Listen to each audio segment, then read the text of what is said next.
Hey, there, paperback radio hosts. Can you tell us, where do you get all your ideas? It's funny you ask that. We can sum it up in one word. Plagiarize. Let no one else's work evade your eyes. Remember why the good Lord made your eyes, so don't shade your eyes, but plagiarize, plagiarize, plagiarize. Only be sure always to call it, please, Inspiration! Welcome to the Inspiration Chop Shop, where we take apart our favorite films, books, and anything else we darn well like, and steal every useful bit for our creative malfeasance. Let's see what's on the chop today. And then we will destroy them all. Anything you say, Mr. J. Wrong cinematic, wrong comic universe. We're doing the Marvel thing. You get to show your Deadpool shirt off. We'll just do the whole thing like this. Oh, no, we're not trying to go for those subscribers. Anyways, welcome to Plagiarize, where we take great ideas and steal the crap out of them. Steal everything we can get our grubby little hands on. Like supervillains. Like supervillains. Speaking of, today we're stealing from the comic book world. Specifically, I think it's 84, it may be 82, I don't quite remember. It's 84. Secret Wars. The first sort of big company-wide crossover. There's been some smaller stuff, obviously, like Batman had shown up in Superman's, but this is the first. It's a mini-series, 12 issues, has consequences across the Marvel Universe, all because of one artistically important thing that needs to get done. What's that?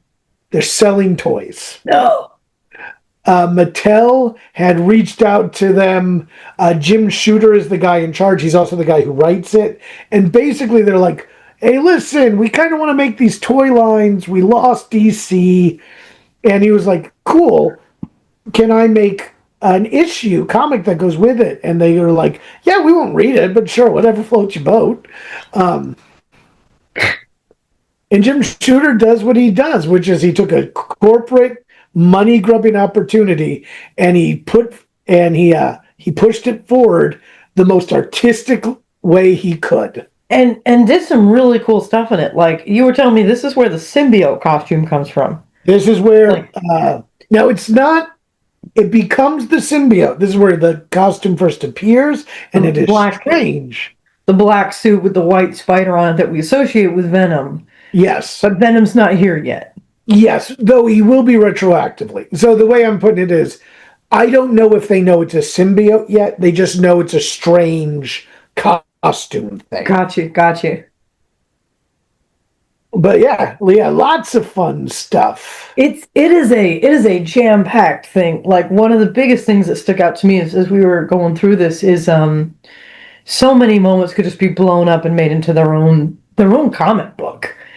No, without a doubt. Yeah, lots defense in this one. Lots defense. And it's so big that we're going to try something new today on Plagiarize, which is this is a two-parter. I'm going to be going over the first half, the first 6 issues, and then next month I will do the second half. Yes. And if that's something you guys like, let us know, and we'll do that. You're doing really long works. All right. So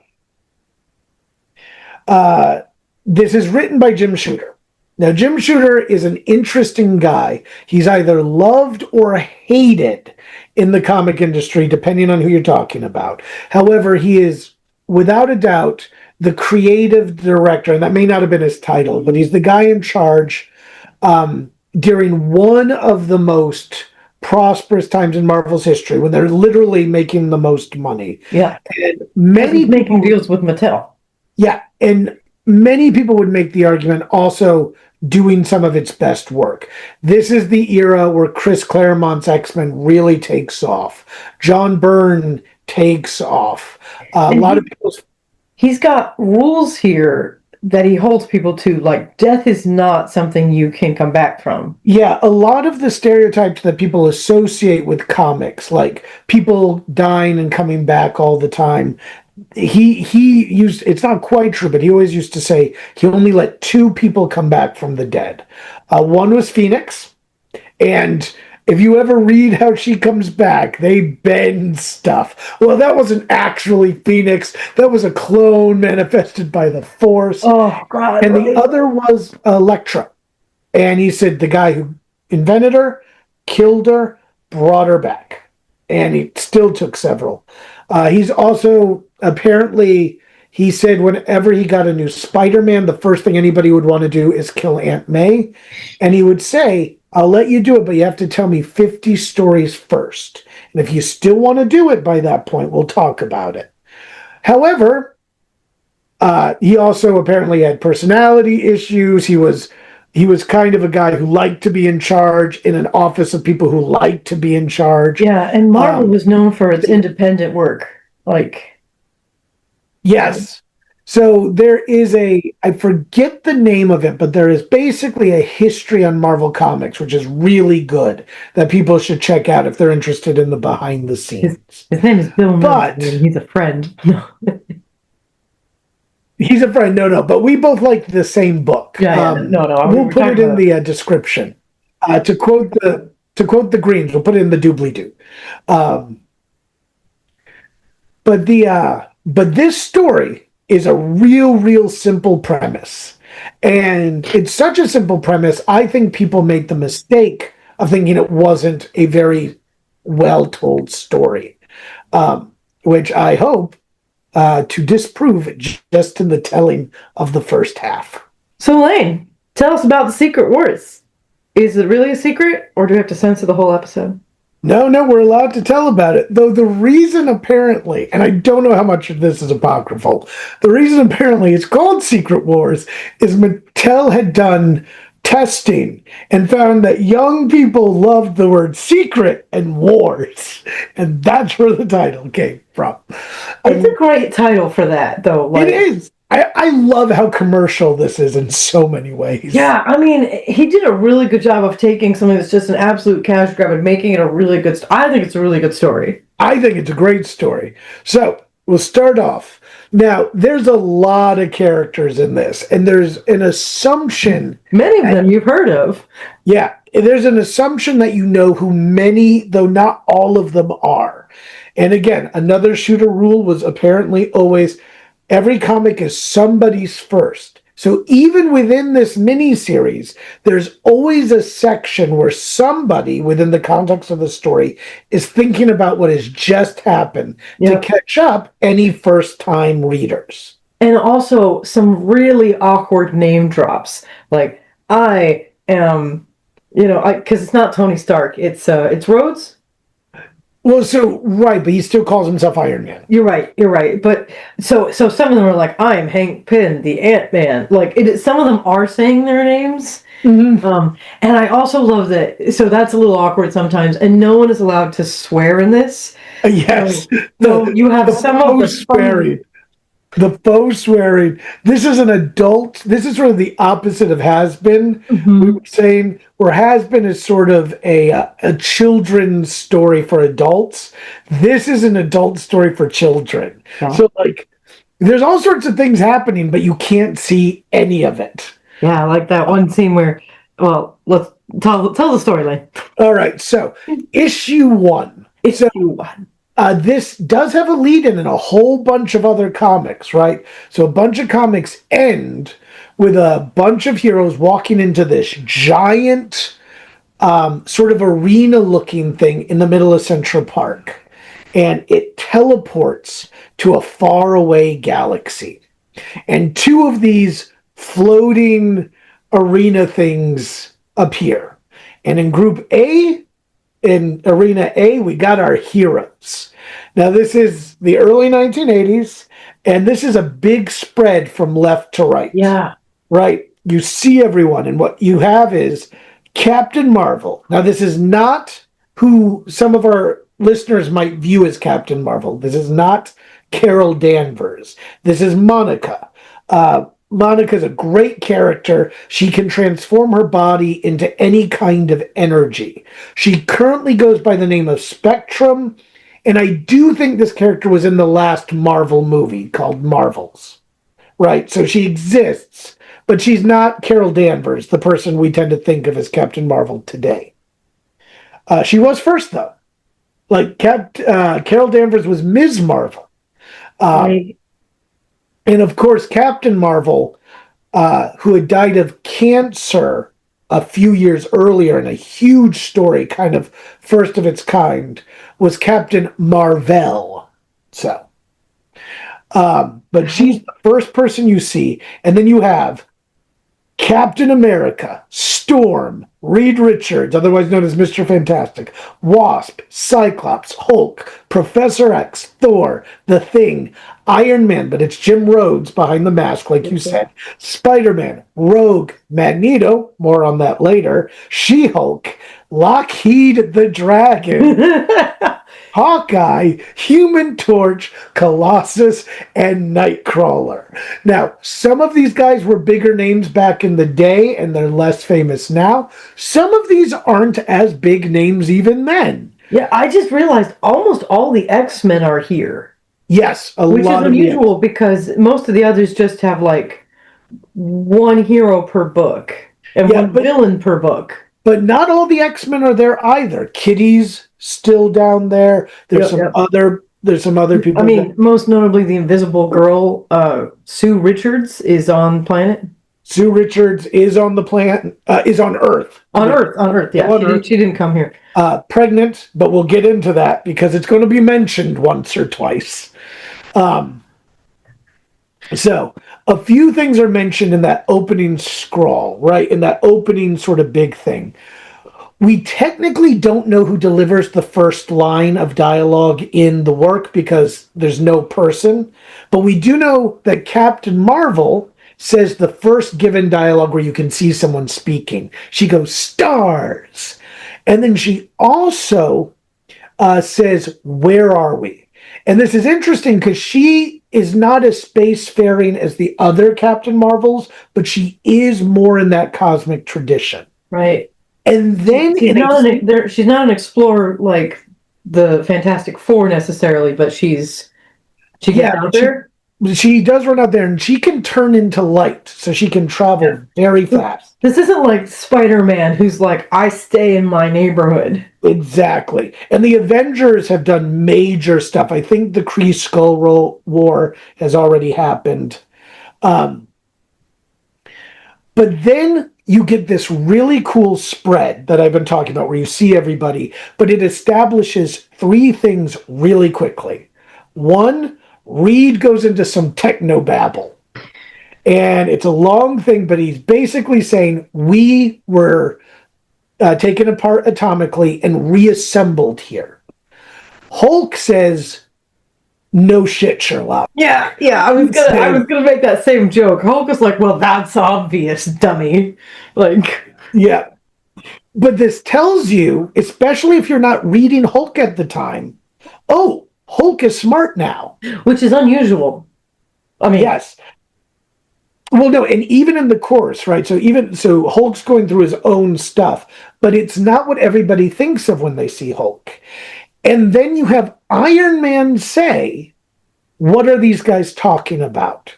So if you haven't been following comics in a while, he takes the two characters who you might think you know and go, "Nope, Hulk's got a brain, and this isn't Tony Stark." It's just Rhodes. And it conveys that, letting us know these differences without saying it in the story. Because, of course, none of the fellow teammates know the Iron Man has switched out. Because unlike in the movies, at this point, Iron Man is still a secret. Tony Stark is still a secret identity. He's a little like Spider-Man in that the identity is secret, and even though the man behind it has changed. Exactly. Now, I don't remember why Tony is not there. I don't remember if this is the alcoholism or if something else is going on. But Tony is not there at that point. However, Professor X goes, "Hey, there's a ship right over there, and it's filled with evil. Now, a thing you have to understand is some of these bad guy names I'm going to mention were not even big at the time, right? There's some heavy hitters, and then there are some real goons, right? So we have, and the spread is very on top of each other. Unlike the heroes who get this long kind of big thing, the villains are like all on top of each other. They're already kind of in each other's faces. They're already fighting. And they're already fighting, and we've got Enchantress, Ultron, Absorbing Man, the Wrecker. Everybody It was the Wrecking Ball. Yeah, so the Wrecker doesn't even get a wrecking ball, right? The Wrecker has a magic crowbar. But you're thinking of his crew members, which include Thunderball, Pile Driver, and Bulldozer. I am. I was thinking about them together as a unit called the Wrecking Crew. The Wrecking Crew. You have the Lizard, Molecule Man. The Lizard there? The Lizard is there. Okay. Dr. Octopus, Galactus, Yep. and finally Dr. Doom. Who's that? Who is my man, Dr. Doom. Oh, you mean that's not Robin Hood up there? No. That's the enforced monarch of Latveria. Slane is a bit of a fan of Dr. Doom. Even the way you have that toy up there, it looks like you have replaced the entire cover of Secret Wars with Doom. Yeah, well, it's his story in lots of ways. It's not even a joke. So my man Doom, he detects the heroes from across the way, and he's the first guy to he sense an aura of goodness? He does not. His is technological. He may have sensed an aura of stupidity. But he's the first guy to say, it feels like we're being lined up for war. Right. Now, switch back to the heroes. Mm-hmm. And we have our first kind of dilemma. Because they're like, wait, if all the bad guys are over there, what's this Magneto guy doing right here? And they are angry about something that happened in a submarine. Like, people fired on Magneto, and he sank the submarine, I think. And they're unforgiving. Like, yes. So I mean, as you know, you would be if you're a hero, but yeah, no, and so this is an interesting time period, right? So they're still playing with the idea of Magneto, and he talks like that. Magneto's a villain, but they're also really playing with the idea as he's an extremist in defense of what he thinks is right. Yeah. There's a reason he's on the hero's side. It's laid out much later, but there is a reason. And he's not ashamed. His thought was, they fired on me first. I crushed it. Mm-hmm. I am Magneto.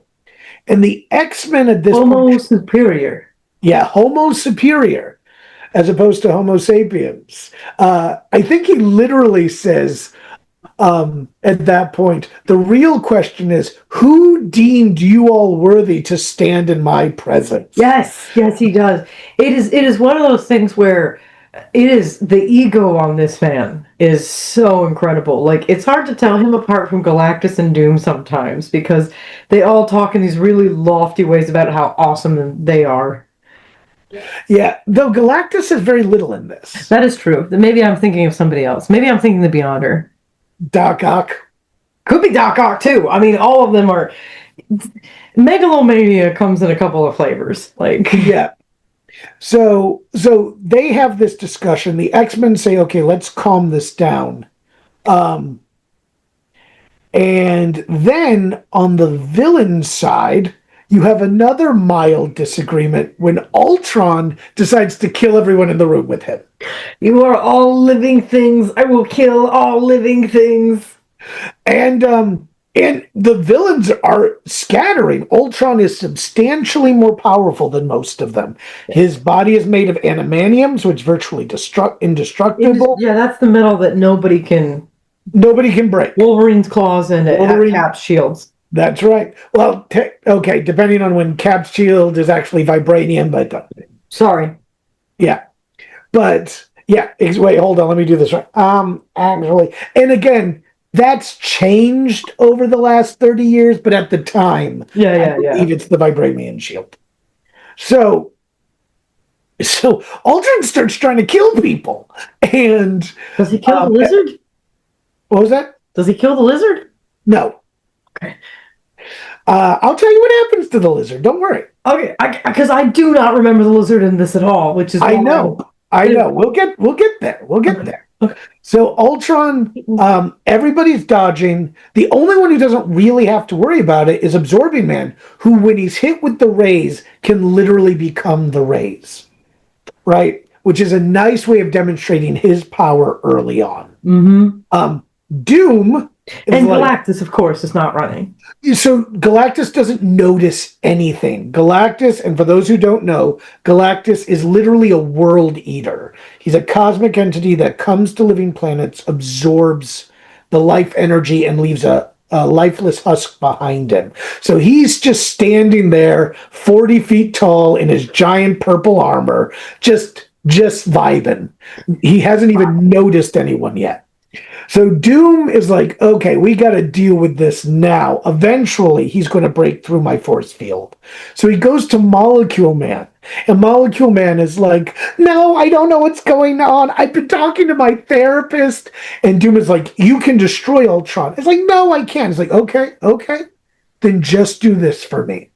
And he has Molecule Man throw Ultron against Galactus. Right, that's right. And then Galactus notices the guy, who then proceeds to blast him. He uses his cosmic power to lift Ultron up. Ultron is trying to talk smack, saying, maybe I'll kill you less efficiently, mortal. And Galactus sucks the energy out of Ultron's mouth and extinguishes it like a candle. Yep. Killing him instantly. Yep. And what you've gotten is several power levels right out the gate. And that's when a hole in the universe opens. Oh, wait, before we get to this guy, and for those who know comic books at this time and know Jim Shooter isn't letting people come back from the dead, you just killed Ultron. Yes. I will say he's slightly more forgiving of villains than he is heroes in his no-kill rule. And especially robots, that's true. But like it might have hit people at the time like, oh, that just happened. Like somebody killed. Well, and you definitely get, because this happens throughout, which is people immediately start behaving as they would in a way that by a convention, you might think, oh, well, you need to hear what's going to happen first before we get into the action. No, Ultron's going to try to kill people immediately. Yep, he doesn't need to know why he's been brought here. He knows that these are living things and he's supposed to kill them. That's right. He literally says, irrelevant. I don't know why I'm here. Irrelevant. Yep. So you were saying a hole in the universe opens up and through it comes... Well, so a hole in the universe opens, and the galaxy they are floating next to, this distant, is wiped out, literally destroyed. And they're brought to this empty vat of nothingness where a planet starts being formed of pieces of hundreds of other worlds. And a voice comes out of this hole in the universe and says, I am the Beyonder, because he's from beyond. And if you kill your enemies, slay your enemies, everything you want is yours. And that was an important detail, that it's slay your enemies. It's not defeat, it's kill. It's not defeat. That's an excellent point. It is slay your enemies. Everything you want is yours. And everybody knows he can do it. Like, they feel it. To which Galactus says his first words, and he's like, yo, I'm not waiting. You can cure me. I eat planets. I live with a hunger. We're dealing with this now. And Ultron bursts through the roof of the thing, which is kind of a Galactus. Yes. What did I say? Ultron. Thank you. Galactus, who wants to fix his hunger, bursts through the force field. Doom follows him. Yes, I remember this part. Immediately. It's like, I got to figure out what I can figure out. And he's got his sensors working on. And Galactus flies into this hole in the universe. And both him and Doom get swat down and crash land on the planet. So sent right back where they came from. Right back. Galactus, who is one of the mightiest entities we've seen in the Marvel Universe has just been humbled fairly easily. In one page. And so these two spaceships fly down to the planet and they're teleported. The heroes are teleported onto the surface. And two big things happen. One, Magneto leaves after an almost fight. The X-Men try to calm everyone down again, but then you have both Hawkeye and The Torch. Human Torch make some pretty anti-mutant in general statements. Yeah, So they are not kind to the muties, as they call the them. muties. But it's Shooter is making it clear there is prejudice here. Mm-hmm. And it comes Wasp, from the heroes, which is something. yes, and Wasp says something about how you can't ever work with someone who would kill innocents, which is important for later. They then vote on who's going to be leader. And there's some names thrown around, but everyone fairly comfortable comes to Captain America. I mean, before the mutants leave, Xavier was one of the ones they were throwing around. Captain says that Xavier should be the leader. Yeah, no, and that's after Magneto leaves. Oh, Magneto, that's right. I'm sorry. Even after, the Magneto thing is handled immediately, and Magneto just leaves. He's like, I'm not wasting my time with this argument. I don't have to prove myself to you all. Bye. Yeah. So in the throwing around who should be in charge, it comes to Captain America, but Captain America recommends Xavier at one point. Yeah. And Xavier says maybe one of the cornier lines in there, which is because Captain America says, hey, your power to read minds is really useful. And Xavier says, yes, but I can also read hearts, and there's none greater than yours. Wolverine, a very diplomatic way of saying half of your team fucking hates mutants. No. Yeah. Wolverine does not take this well. Wolverine is like, I'm not following literally the weakest guy in our team. That's right. I forgot about that. He's basically like, this is just a normal person. Screw him. Yeah. Thor says, I will. And Thor is without a doubt, I'm going through, I think he's the strongest hero in this group of heroes. Yeah. Thor is a god. Thor is a god. And not only is he physically as strong as anyone, maybe She-Hulk, maybe Hulk are stronger, but his power base is so broad. Yeah. And not to mention, I mean, because he's an immortal god, he also has a huge ton of life experience. Yes, and he talks like it. So they decide on this. They decide on Captain America. That's when we do we're always jumping around. So we jump to Doom. Doom, who is getting up, not in great shape. I mean, he has just been bitch slapped by the Beyonder. Yes, he has. But he's conscious because he had not been the target. Yeah. He had been sort of caught in the wave. Galactus is still unconscious. And he finds the base where the villains have gathered. And he goes, I need to talk to them, make them understand. We can't fight. Yeah, and we can't play this game. We can't play this game. For Doom, it is very simple. This god wants us to dance. We cannot dance. And he tries to convince his fellow villains about this, who are not as philosophical as he is. Like, at one point, the line is something like, would you act as bacteria to the crude stimuli he provides? And does that mean I get to fight? Yeah. Obviously, I do that. Fight! I will. Yeah. I think you were joking earlier and said absorbing man. It's like, I'd kill him for free. That is exact. But I think one of the interesting things about this is, as soon as Doom walks back in, the guys are like, "You're our leader." Yes. Like the heroes have this whole debate over who gets to lead us, who's in charge. The villains are like, "Let's look around the room. It's Doom." Like, yeah, and they did it before Doom arrived. Yes, yeah. Because Doom shows up. You're absolutely right. And they go, yeah, no, you got to be in charge. There's a couple of morons who think they can do it. But we know better. Yeah. And Doom is like, no, we shouldn't fight. So that... My first rule as leader is to disband this fight. Yeah. And so the bad guys won't put up with that. So they turn on him. Doom causes a minor crash on everybody. He turns to leave. He takes one of the spaceships that is in this base and he flies to talk to basically the only human he thinks is even comparable to him, which is Reed. Mr. Fantastic, his arch nemesis. Yep. Kang the Conqueror, who is not as big now as he used to be, but Kang is sort of a time warlord from the future. At this point, there's some question of whether he's a descendant of Doom. Maybe he is Doom from another timeline. These are all floating questions. But Kang is like, I'm sorry, we can't risk him going over to the good guys. Kang basically takes one of these giant sci-fi cannons and shoots Doom's ship out of the sky, blowing it up. The heroes see this. They run over Doom. They're good guys. Yeah, they're very good guys. Doom, that force field put in an extra work, is insulted by their reaction to try to help him up. He cannot abide by that nonsense. That's right. I forgot about that. That's right. So he says, "You pity me, pity yourselves." And he blasts them for the effort. For the audacity of helping these heroes. Ugh. And so he flies away. Dr. Doom. I love Doom.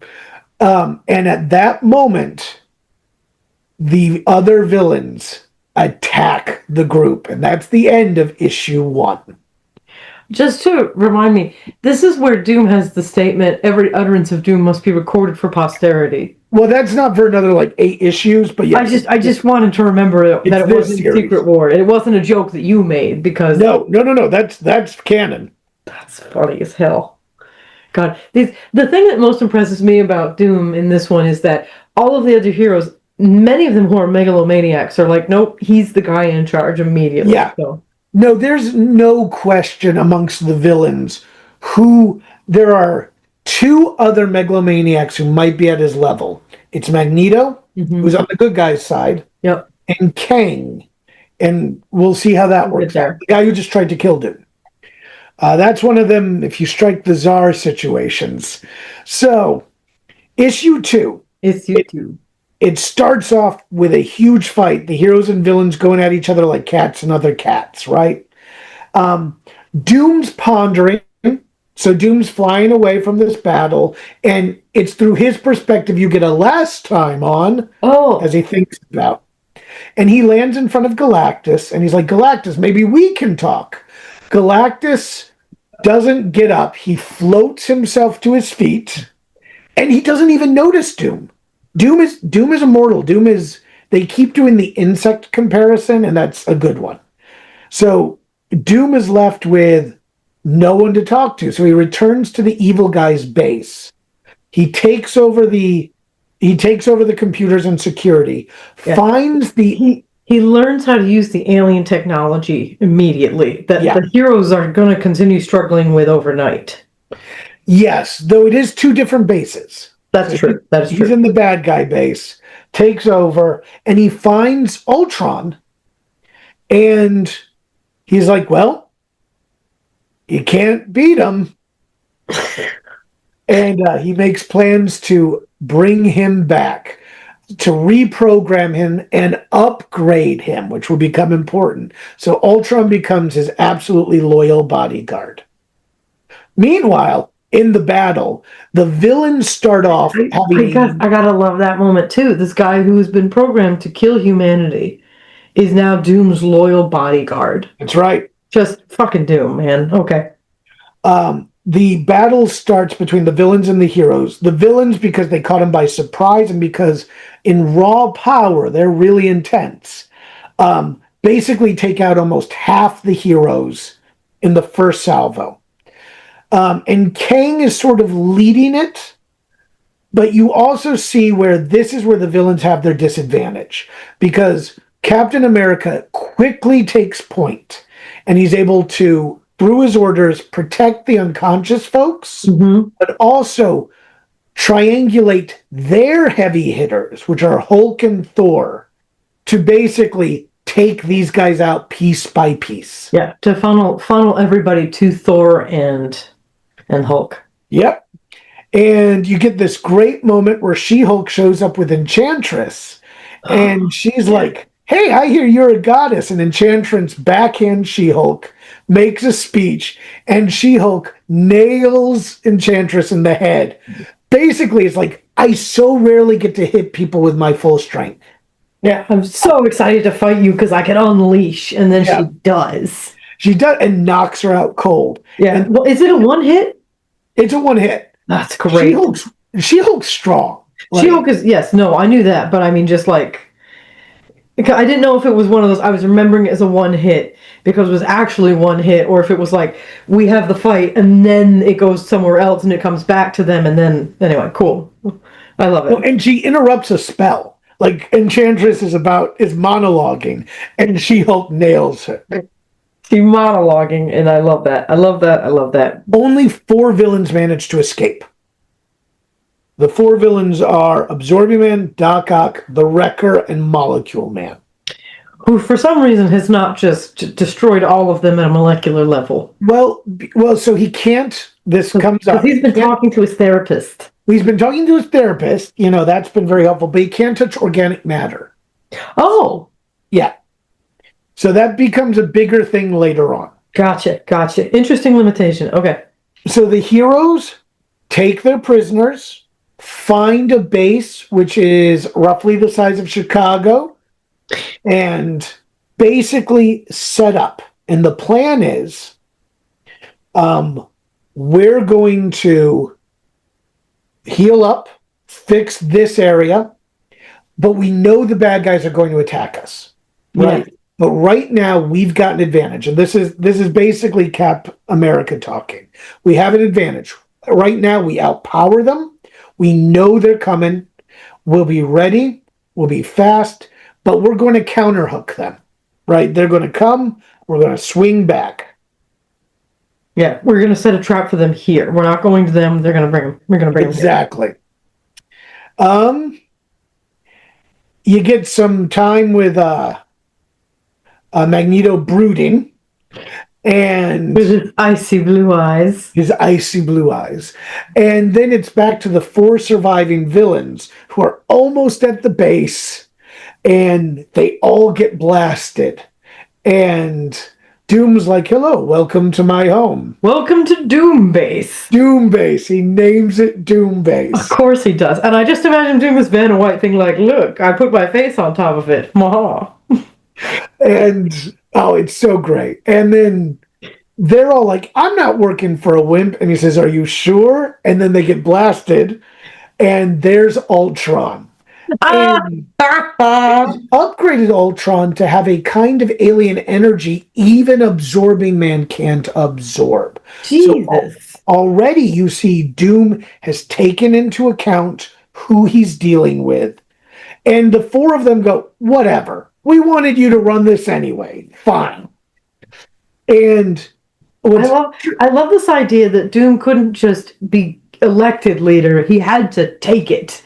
Like, well, I'm not a democracy. I am a monarch. Yeah, that's part of it. But the other part of it is it's not clear yet, but he's still not playing the same game as everybody else. That is, I mean, yes, but I just love that his ego is so. I mean, his ego is blimp sized. It's insane. It's the size of Chicago. It's the size of 54 and a half pentagons.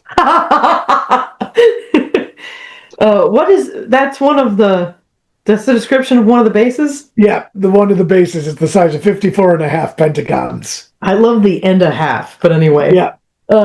Which is a Hulk calculation, by the way, demonstrating again his intelligence. So, an interesting thing about Doom is he immediately, after letting them in, goes to Molecule Man and starts to turn on the charm. Yes. And he's good at this. Like Doom. Seduction of Molecule Man. Yep. And Molecule Man is, "Now I appreciate it. I'll handle this." And then we go back to the heroes and we have our sort of what are the stakes moment. So Jen the Wasp, She-Hulk and the Wasp are talking about, Please. will people take me seriously? because I'm supposed to be the leader, but they don't know me. She-Hulk is like, hey, listen, I know I come across as the most confident person in the world, but this is terrifying. Reed and Cyclops are like, I miss Just my... pointing out, we have a moment where we passed the Bechtel test. Oh, fair point. Yeah. Saying. Fairly quickly, too. Reed and Cyclops are talking about their family. Yeah. Both of them want to go back to their wives. Cyclops just got married. Reed is waiting for his second kid, right? And the Thing is upset that he's never going to see his family again. Yeah. And meanwhile, Magneto is sneaking into the base for an unknown reason, and it will never be known. Because he comes up with a new plan, which means we don't ever have to figure out why he did this. Well, he was originally there because the new plan took over. This is one of the bigger forced plot points, but I'm okay with it. So he triggers the alert. All of the heroes come to deal with him. Magneto immediately starts going, how dare you approach me? You disgusting humans. I'm human superior. I can't get over the human superior. Homo superior. Homo superior. You're right. I keep thinking he's saying no homo and it's homo superior. I'm like, what? Yeah. And then the Wasp is able to get to him because she's able to fly through the metal debris. And he captures her by bringing Metal Ball around her because she shrinks to the size of the Wasp and can shoot blasts from her hands. That's why she's called Wasp. And he's like, ooh, new plan. I'll talk to her. The Thing also gets through very quickly, but some reason and unexplainably, he transforms back to his human self, which is something that never happens. He's been cursed to be a creature of rocks, and suddenly he's his human again. Yeah. And cursed, changed by cosmic radiation. But yeah. And so they're all going in, and they're trying to chase the Wasp, but they find a storm has started that is so dangerous they cannot leave. And that brings us to the end of episode 2. And I want to point out here, they have the X-Men with them. The X-Men are still there, but the X-Men did not show up to fight Magneto. Which someone points out, and Captain America shuts it down. But I wanted to ask, like, if there's a storm, why isn't Storm... It's too big. It's too big for Storm to manage. All right. The idea is this is a storm beyond what we get on Earth, right? It can literally rip people apart, limb from limb. This is why in the next issue, it's Thor who has to be the one dealing with this. God, yes, okay. Episode 3. Episode 3. Issue 3. Issue, that's true. It is issue 3. So here we have a couple of threads going at once. I'll knock yours off right off the bat. Thank you. I've been waiting for this. Magneto lets Wasp go. And he says, hey, baby, Janet, we're just here to talk, find some common ground. How could I not diplomatize? That's a word. Diplomatize with a beautiful, intelligent woman. And I'm no monster. Who's recently divorced. Yeah, recently divorced. And they end up sleeping together. Like, they end up... I think my favorite thing about it is, like, very little romance on her part. She's just kind of like, yeah, you got cool-looking eyes. They're icy blue. I guess we'll bang. Like, yeah. And to be slightly fair, and this is... Magneto is very good-looking. He's very charming, very good-looking in this, yeah. Very Silver Fox. But get that out of the way. That technically happens in 2 different sections. They don't put it all together. Yeah. He lets her out. She's initially suspicious. He wines and dines her in this cave that he's found. Yeah, and I do think the idea is they've had more of an evening together between the panels. Yeah. The whole time that we're talking to other people in here, the two of them are getting to know each other better, and not in the sexy way, because that happens in the third thing that we don't see. Exactly. Because you don't see that kind of stuff. This is a children's story. Yeah. Bendis hasn't hit the comics yet. You don't see. That's right. Now, meanwhile, there's this giant storm happening, and Thor is basically hanging out in the thing by himself, enjoying the heck out of it. So a boulder, so the base is described as roughly the size of Chicago. A boulder large enough to smash it breaks off, and Thor destroys said boulder. And he's just enjoying himself like no one's business. Go inside the base, and you have Captain America, who's basically set himself up for what they've got to do. He's got his eyes on the people where he knows where they are. So he doesn't know where Magneto is. He doesn't know where Magneto's base is. But he does know where Galactus is. And that big guy's just on top of a mountain. He's not moving. He's barely noticing the storm. And he's found the bad guy's base, the outside of the bad guy's base. He found Doom Base. Hulk has helped with the repairs, right? So they're set up after Magneto's surprise attack. And Reed notices a glow around Doom Base, and he theorizes this may be some sort of power absorption thing. And Hulk and Reed get into a tiff. Hulk thinks Reed is whining. And there's also this issue of Hulk, and it's becoming clear, is slowly losing his intellect, and it's driving him nuts. Yeah, and he's in denial about it right now. He's in denial about it. And Reed, everybody sort of talks about Reed as the most brilliant person on the planet, partially because he is. But Banner's in his league, and so it's frustrating to him. But Captain America makes it clear that's where the bad guys are. We'll be able to see them coming. They're likely going to attack as soon as the storm breaks, which will most likely be at dawn. So him and Hulk are going to stay up all night, take shifts, take turns to be ready for when that happens. Meanwhile, Spider-Man is exploring the base. Because this is their first night on the planet. They don't even know how long night is going to last. That's right. Though I think at one point someone, I don't know if it's later or earlier, remarks at how useful it is that the Beyonder created a planet with days and nights similar to Earth. Yeah. So Spider-Man is exploring the new base and overhears the X-Men basically saying, we're going to leave. We don't feel welcome. We're going to leave. We're going to join up with Magneto. And you're going to get wined see... and dined too. You're going to see... So Shooter apparently did not love the X-Men. And you're going to see demonstrations on why that might be true.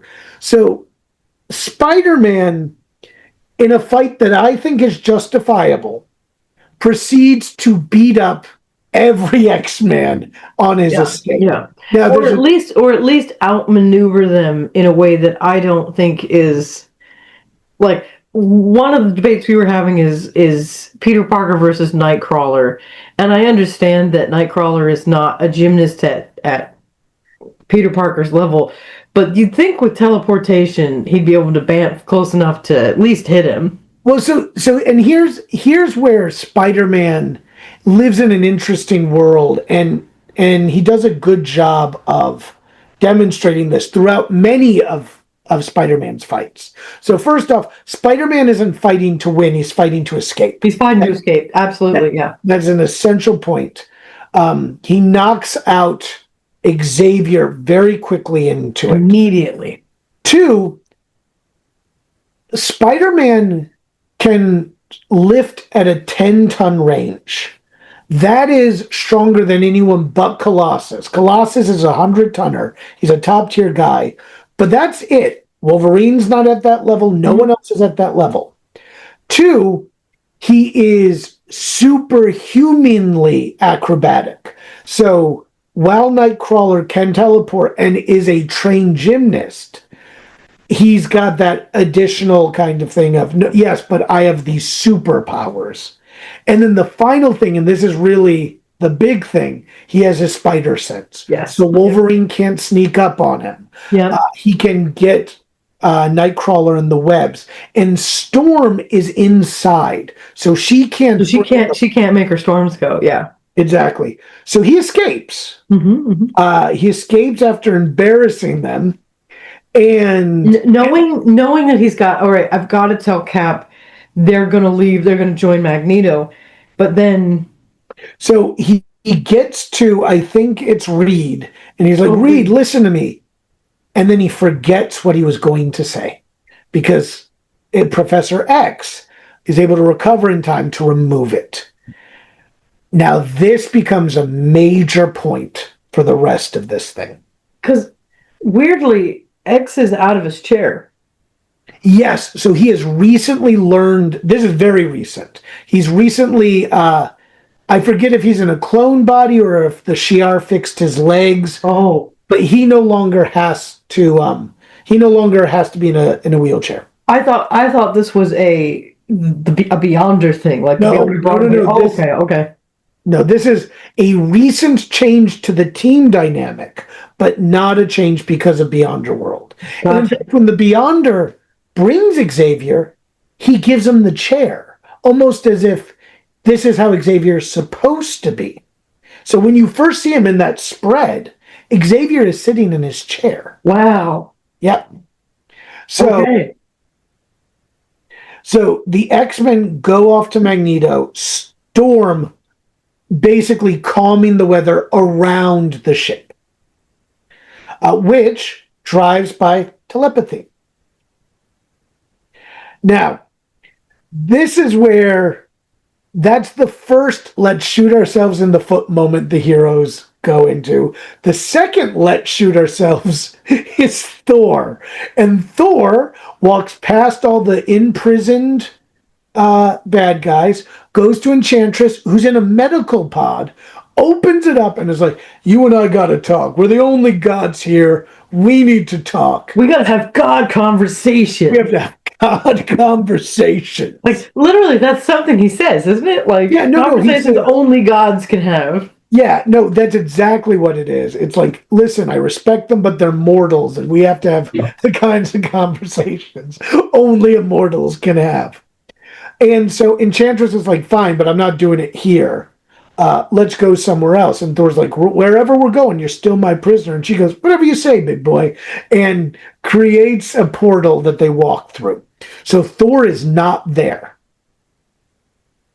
That's the second shoot in the foot. I'm going to come to the third one because let's jump to Doom base for a moment. And Doom is watching the storm. And he's like, this is beautiful. I love it. And he walks in his secret laboratory. He's already created a secret laboratory. Of course. And he walks his secret in his Doom base. Yep. And he walks past two human women in giant test tubes who we have never met before. We, the audience, have no idea who these two people are. Yep. And he basically says, guys, be ready. This is going to be painful. Turns on the power absorption process and fills them with the energy of the storm. And he gives these two women superpowers. And we get Volcana, who basically is able to shoot plasma energy. She can turn back to human into this plasma person. And I think she's supposed to be fat, given how some of the other people talk about her. I gotta tell you, she is drawn. I don't know what they mean. I mean, no, it's one of those things where one of them is short and one of them is fat, but they both look exactly like every other female drawn in a secret. Well, so the short one, when you first meet her, does not. She's literally short and scrawny. She becomes much larger after the transformation. Hers is permanent. So when you see her in the test tube, she's like much shorter, very scrawny. When she steps out, she's kind of like She-Hulk, but without green skin. Yeah, no, I'm looking at it too, and it's just a weird. Yeah, part of it is it's one of those things where it's a bigger image, it's pulled out. Yes, but it's a small panel, so it gets slightly distorted. So Doom himself is not looking very Doom-like. Like one of his legs is like a chicken leg in the back, and they don't look all that But yeah, I think you're right. I think Volcana's supposed to be fat, and I think Titania's supposed to be short. Well, and the only reason I say this is because of how the Wrecking Crew talks about her later. So it could also be those guys are jerks. Like it's either option is distinctly possible. But Doom gives these two women superpowers. And Titania, who has clearly been bullied her entire life, walks to meet the new villains and starts challenging everyone to a fight. And she's smashing stuff. She's picking up giant debris and throwing it. Yeah, she wants to fight with Absorbing Man so much. And Absorbing Man's like, nah, I'm good, dame. And she's like, I'll show you. It's a compliment. So what I love about this, though, is Doom is proving he is not necessarily the best at any one thing, but he's really, really good at multiple things. So Captain America is as good a strategist and tactician as him. Reed is as smart scientifically as him. But he's as good as both of them, or within a hair's breadth. Yep. And he's really charismatic. So in that conversation, Volcana and Molecule Man start to flirt. And they both talk about how Doom has sort of brought them in, their gratitude and awe of him. And Doom is like, okay, once dawn breaks, we're going. We're going in. We know Captain America is right. Yep. Now for the third shoot in the foot. Dawn is breaking, the storm is done, and Hulk is distracted. He's in his own head, and he's having trouble thinking. He's having trouble, the way he phrases it, the answers usually come so easily. But because he's caught in this, he doesn't notice that the weather's broken and the sun has risen. Captain America wakes up, sees it, and he goes, "What are you doing? Why didn't you wake me? We're about to be under attack." He calls the alarm, but it's too late. Doom is surprised as they're approaching the thing. He thought he'd have to deal with someone coming out to meet them. Yep. He basically is like, I know that I should attack here. Cap knows I should attack here. Why isn't anybody attacking me? Yep. And I'll take advantage of it. So they attack, and it is a completely one-sided affair. The villains clearly all have a job they've been assigned. Wrecker's job is to get the captured prisoners. Everybody else's job is to kill as many people as they can. And it goes through. You meet Titania first. Titania basically destroys the room that Reed, Johnny, and Ben, because he's not the Thing right now. He's Ben. All in. Johnny gets a cracked rib and a broken arm in the attack. The other two are unconscious. He literally has to use his heat to melt the floor so they'll fall to another level. That's right. And he's barely hanging on while he's doing that. Exactly. Volcana attacks She-Hulk while she's fixing something. She's got giant equipment over her head. Volcana brings the roof down on her. Ultron nearly kills Iron Man and Spiderman by destroying their room. And Hulk, feeling guilty, is like, I'll go towards the source. And he comes at him, but Doom has kept Molecule Man at his side. And Molecule Man, in terms of raw power, cannot be touched by anyone except maybe Galactus. Yep. I love that line, too. It's like Molecule Man's like, what can I do, Doom? And he's like, you have the most important job of all. Stay with me. And he goes, yes, sir. And it's like, because he just wants to be valued. Yep. Wants to be respected. He does not understand how valuable he is, and he's so excited that Doom recognizes him as somebody worthwhile. Yeah. No, Doom's picked up on it. And so Captain America calls Hulk back, and in very Captain America style is, no, we've lost this battle, retreat and regroup. Yep. And they escape, and the last thing that happens is Molecule Man waves his hands, and this Chicago-sized vase disintegrates. It implodes. And then we go into issue 3. Thor, you are absolutely right. Molecule Man has just caused the thing to implode, and they're going through the rubble, seeing if they could find any bodies. That's right. And Doc Ock manages to track the heroes down about 5 miles away using alien technology goggles. Titania, and I like this approach, proves off the bat of the goons, she's the strongest. She picks up this huge piece of debris and hurls it all 5 miles. It's the only one that gets close. The wrecking crew all pick up smaller pieces of debris and hurl it, but none of that even becomes a problem. However, Molecule Man and Volcana are still flirting.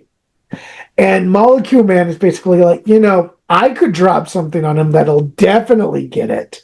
And she's like, really, Owen? And he goes, sure. You see that Show me now, Owen. Yeah. You see that mountain range? And he literally takes this mountain range that lifts itself up. And the description is one to dwarf the Andes. And he has that land on the heroes. So we're going to hold it there on the heroes. The heroes have been buried under a mountain. So Thor, meanwhile, is having a very important discussion with Yes, the conversation of the gods. Which basically boils down to, so if you won the lottery, what would you do? The lottery being the Beyonders contest, but also. And she's like, the only thing I want is your love. And he's like, well, why don't you try finding the beauty within? And she's like, kiss me and maybe I'll try. And then that's when they feel this earthquake. He's like, we gotta get to my friends. And Enchantress is like, I'm with you, Thor. And I'll find the good in within because I was really close to getting your dick. Yeah, I will do this. They disappear, they appear, and Thor is surrounded by all the bad guys. And Doom is like, now Doom, I love this little feature. Everybody else, when the mountain falls on the bad guys, they're like, they have to be dead. And Doom responds with, maybe. Like, he's a real see the body kind of guy. But when Thor shows up, Doom's like, yeah, they're dead. Dropped a mountain on them. They're gone. And he makes a very honorable, sweet deal, which is if Thor surrenders, they'll kill him real quickly. And Thor's like... That's such a Doom thing to say. Well, I love this interaction because it's so Thor and it's so Doom. And Doom says, if you surrender now, we'll kill you mercifully. And Thor's like, do you honestly expect me to take that deal? And Doom says, no, but it is common politeness. You are outnumbered 13-1. And we have a Titania. Yeah. And Thor is like, maybe. And Enchantress is like, peace, best of luck. And she backs up. And he's like, okay. And then Thor takes them all on. And it's a fight. Titania's great. She's like, I'll show you the woman who killed Thor with her bare hands. And he goes, yeah, maybe. And the actual line is, when ice adorns Sutter's fiery halls. But he's like, when hell freezes over. And he backhands her. But then Ultron gets in the mix. And Doom's upgraded him with a disintegration ray. Oh my gosh. All the upgrades. Yep, and it looks like Thor's hit and dead. And Enchantress is real upset about this. Is she? There's tears coming down her eyes. Oh, okay. I missed a few of the pictures. Yeah. So at this point, all the guys are like, hey, what do we do now?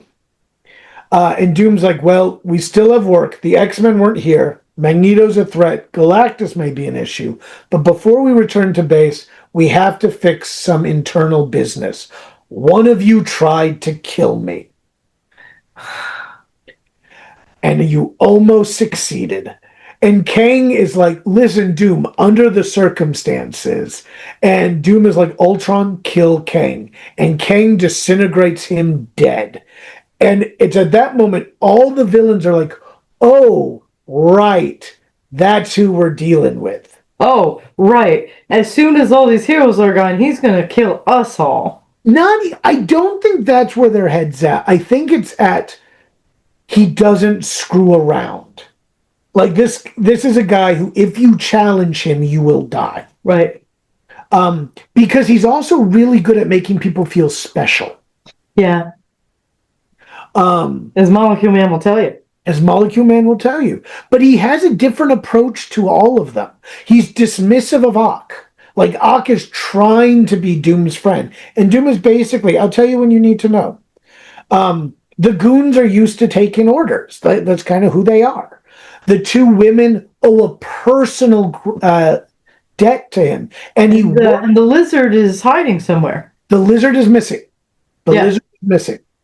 He's been missing since the first fight with the all the way. We'll get to him. We'll get to the. I mean, I just haven't heard of the lizard in a long time, and I forgot he was in this at all. We'll get there. You'll get the lizard. Okay. So, Doom and his people go back. Switch to the X-Men. The X-Men arrive. They're talking to Magneto. Magneto has just created a comb out of metal fragments so Wasp can help with her bedhead. That's the great fun moment, too, because he's like struggling with his powers, and then pop. Yeah. And the X-Men, Xavier's like, I think we could do a lot of work working together as a third force. And Magneto's like, it's so funny. Janet, well, maybe you know her as Wasp, but Janet and I came to the same conclusion. The Beyonder didn't say beat your enemies. He said slay your enemies, and we got to be willing to do that. And if Captain America isn't willing to listen to us, we may have to kill him too. And that's just the way it's got to be. We can create a golden age of harmony between mutants and humans. Isn't that right, Wasp? And Wasp goes, no, you crazy psycho. Post-nut clarity, I don't think that the end of the world is a good idea. Sorry, honey. Yep. And her response is, a lot of men assume once you've romanced a woman that they'll just listen to you. And the thing it seems to be is like, okay, you're clearly as psychopathic as I thought you were. Good lady. Bad man. Yep. And so Wasp, in a slightly less forgivable fight scene, Wasp then manages to beat everybody in the X-Men team and escape in a spaceship. And she's more powerful than people let her out, right? I know, but in fairness, she had the Wasp sense. Yep. Well, she doesn't actually. She has no Wasp sense. I know. I was because she's we always talk. Though. She's hard to hit. She can get tiny. But yeah, no, I like the Wasp a lot. So I do too. But it is clear that he's just like, yeah, the X-Men, they're not that cool. They ain't shit. Well, they get their moments to shine, yes. But it's not now. So Wasp manages to escape. She's in a ship that she doesn't really know how to control. That's not the telepathic one. Yeah, well, actually, I think it might be. So I think that's one of the reasons she's having trouble with it. It needs 6 arms to operate. Yep. And so Magneto is like, I'm going to crush that ship and kill her. And Xavier's like, no, we're not doing that. Listen, in order to make my life easier, took one of Spider-Man's memory. I took his freedom by force. And in that moment, I was no better than Doom or Hitler. And by this point, the Magneto as a Holocaust survivor is set. That is canon by this point. So he's making his point there. Yeah. And so he's like, we'll work together, but we're not going down that path. Mm-hmm. So you don't get to kill your girlfriend just because she's leaving. Exactly. And just because she embarrassed you. Now, back to our friends. Hulk is holding the mountain. Hulk is holding the mountain. It is one of the great comic visuals. Yes. They are in this cave, Hulk is straining and they are running out of oxygen. And Captain America's like, we have no time to panic. Wake Reed up. And Reed does some great technobabble, but basically he cannibalizes everyone's electronics. Hawkeye is left with no more trick arrows. Spider-Man is left without his web shooters. He fixes up Iron Man's armor and gives a momentary thing of, wow, Tony's work is even more impressive than I thought it was. Because everyone knows Tony Stark built Iron Man. They don't know that he was Iron Man previously. And Hulk is tired of hearing everybody else compliment people's intelligence. And so he says, hey, listen, the dumb brute who's buying you time is tired of this.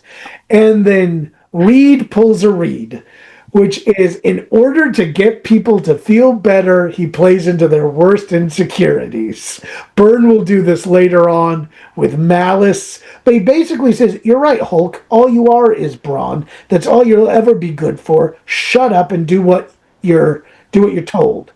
And the Hulk is like, you son of a gun. They're not swearing. They're not swearing.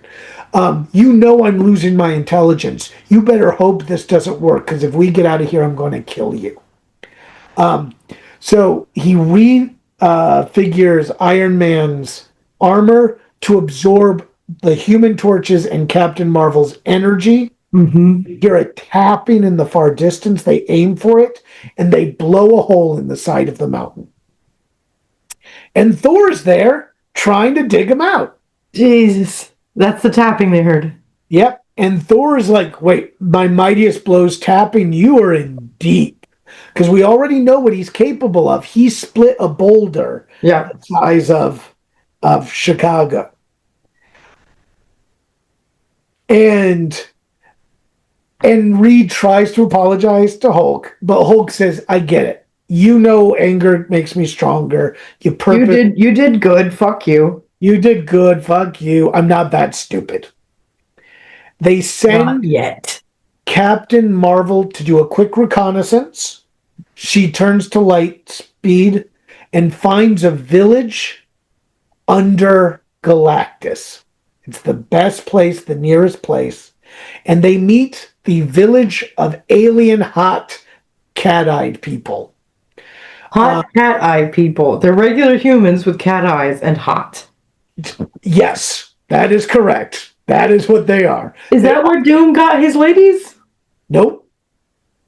We'll get to them in a moment. Because they're humans. The ladies are human. These are not. And so they meet a healer who is part of the hot village. Zari. Yeah. Zaji. She's healing people. They're sort of discussing, okay, what do we do? Ben turns back into the Thing when they're in this village. And nobody understands why. He's suddenly Ben. He's suddenly not. It doesn't seem to be a stress thing. Yeah. Like with Hulk. There's a great line. He says, like, it's happening at the worst time possible. Yep. And then Galactus moves. And his hands are in the air. And everybody goes, oh no. And that starts the next issue. Hands up like you just don't care. And Galactus's spaceship is in the sky. Oh man, that's right. Now, Galactus's spaceship is literally the size of a solar system. I mean, when you eat planets, yeah, you might be able to store them in your fridge, right? That's exactly it. So he summons the ship, which is the size of a solar system. And the hot alien people are panicking. So Johnny grabs the hottest chick there, who's also the healer. He's like, I wish I could explain this to you, baby girl. And she's like, and she takes them to the vapors. And the vapors let the mind meld, and we get a catch-up of everything that's happened so far. And we find out her name is Zaji. And Johnny's like, I'd like to Zaji right up into you. And they start macking it. And it's clear they start a relationship. Now, Yeah. The X-Men and the bad guys in separate places. They're not together, obviously, but they see Galactus's ship show up, and Xavier is like, "Okay, Magneto and I are going to try to communicate with him telepathically, so that's their plan." And Doom is like, "Okay, I need everybody to be ready to attack." And Enchantress shows up to Doom in one of my favorite interactions. And Enchantress is like, listen, I don't want to play this game with the Beyonder. I don't care. I'm immortal. I'm beautiful. I'm powerful.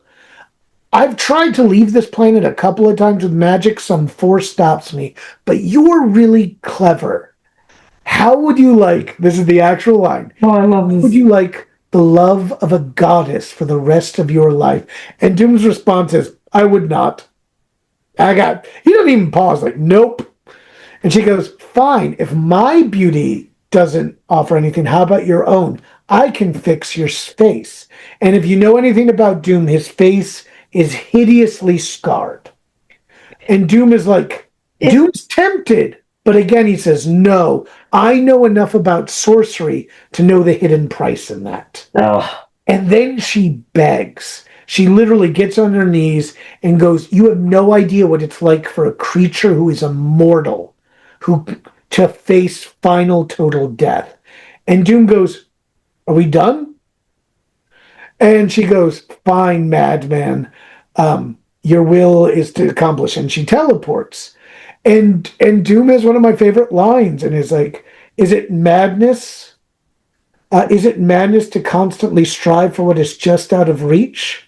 Or is the striving for what is just ever out of reach the thing that stops me from going mad? And then he finishes that with, I am not afraid of death. And I hate to be too pretentious about it, but if that's not a sentence for the human condition, I don't know what is. that's a great line. That is a great line. It reminds me of those lines you get like on Tumblr or Reddit where it's like, this did not come from a shit post. Yeah, no, exactly. So Magneto and Xavier try to talk to Galactus, but he doesn't notice them. They're just mental gnats. Yeah. Right? And Magneto was like, ignores me. He gets very Vegeta. I'm the hype. And he fuels Xavier with basically a surge. Because Xavier's tapped into both. He's using Magneto's power to boost his own mental ability. Wow. Okay. Okay. And so he catches Galactus's attention, and Galactus does a sort of what's called a mental shrug, which explodes Magneto's base. And then Galactus notices there's these guys at his feet. So, and this is their metaphor, he sicks the cat on them. And this giant robot shows up. Yes. And it's like a 2-page combat spread. And the heroes barely manage to stop it. And that's when Doom's troops show up. And they begin to attack the already tired, weakened heroes. Yep. And Doom is not with them. Doom is away. He's in a spaceship. And he goes, oh, good. The heroes are there. That means I don't have to sacrifice my troops in a suicide attack against Galactus. If they fight there, it might catch his attention. All I need is a moment of him not to be focused. And he's watching Galactus. And that moment finally happens when the X-Men arrive to save the day. Because Captain America, all of them, they're almost lost. Xavier shows up. Storm brings out her fury. Mm-hmm. That Storm catches Galactus's attention enough. Does this concern me? No, it doesn't. But in that moment, Doom hits the thing and enters Galactus's giant spaceship. So he's now in the ship. Colossus goes nuts because he wants to fight, because he wants to see his girl Kitty Pryde on Earth again. And the Wrecker does the only cool thing the Wrecker does, manages to nail Colossus with his magic crowbar, which does serious damage. Oh. The villains teleport away. Xavier calls for the X-Men to retreat. Wolverine, very Wolverine, is like, well, I got to get Colossus first. And Xavier's like, no, get moving. And Wolverine's like, I'm not happy. And Cyclops backs the play. And Wolverine's like, I'm not happy about this. There better be an explanation. And Cyclops goes, for once, I agree with you. And Magneto says, what's the big deal? He was a casualty. We can't risk being burdened by that kind of slowpoke. And everybody's about to turn on Magneto when Xavier says, listen, he was injured in such a way as to move him would be to kill him. We can trust Captain America not to do him any harm. I'm making command decisions now, whether it's here or in the battlefield. Yep. This gets on Storm's nerves because Storm is the battlefield commander. And even there's a thing because Cyclops, who backs Storm, but in his head goes, though maybe it should be me, I have more experience. And this is a continual question here. Man, now that Xavier's out of the chair. Yeah, he's taking over in a way that they don't know he can handle. That he hasn't been in the field doing, because they've been doing this since they were kids. Yeah, that's exactly right. And Xavier's been a mentor. He has not been a battlefield commander. Doom has just entered the spaceship. Mm-hmm. Colossus has been left behind and is starting to develop feelings for Hot Healer Lady. Oh no, I forgot. So he's left behind with Cap America in the healing village with the cat-eyed hotties. That's right. And he's going to have feelings not for Kitty anymore, but for Cat Lady. For Cat Lady. Zaji. Zaji. And this is when we enter the Friends issue. I call this the Friends issue. So, Wasp, who has been escaping Magneto, crash lands in the jungle and meets up with, I'm sorry, not the jungle, the swamp, and meets up with our long-lost friend, the Lizard. Yay! I wondered, I thought you were messing with me. Okay. No, meets up with the Lizard, who is more animalistic. This is not, Lizard will sometimes go between being more reptilian and more evil brilliant. This is a more animalistic one, and it's very, he hurt his claw, she patches it up, they're developing a sort of friendship. It's very cute. Okay, this book has everything. Doom is exploring the Galactus' ship. And it is so amazing. Doom can barely comprehend what he's looking at. That's how it's described. I mean, does Doom describe it that way? Because that's very Doom. Yes. Yeah. I think it's something along the lines of, I can barely comprehend what my senses are telling me. But his computers pick up this odd signal. Yes. And within the walls, he uses the technology of Galactus' ship, and within the walls, he assembles this signal, and it is Claw. Now, Claw is a supervillain who's in Galactus' ship because he fought Dazzler. Dazzler absorbs sound, turns it into light. Dazzler, the disco hero. Yes, the who fought Galactus. Disco hero who fights Galactus. Shoots the energy. That energy ended up in the ship, and he's been living there. So Doom reassembles him. Claw's out of his mind crazy. I mean, who wouldn't be? He was defeated by Dazzler. Yeah. Now, Doom is also, at this point, the first guy, he's like, well, that was disappointing. But he articulates what Galactus' likely strategy is, which is... Doom does. What was that? Doom articulates it. Yeah, Doom articulates it. He says Galactus is going to eat the planet, winning the contest.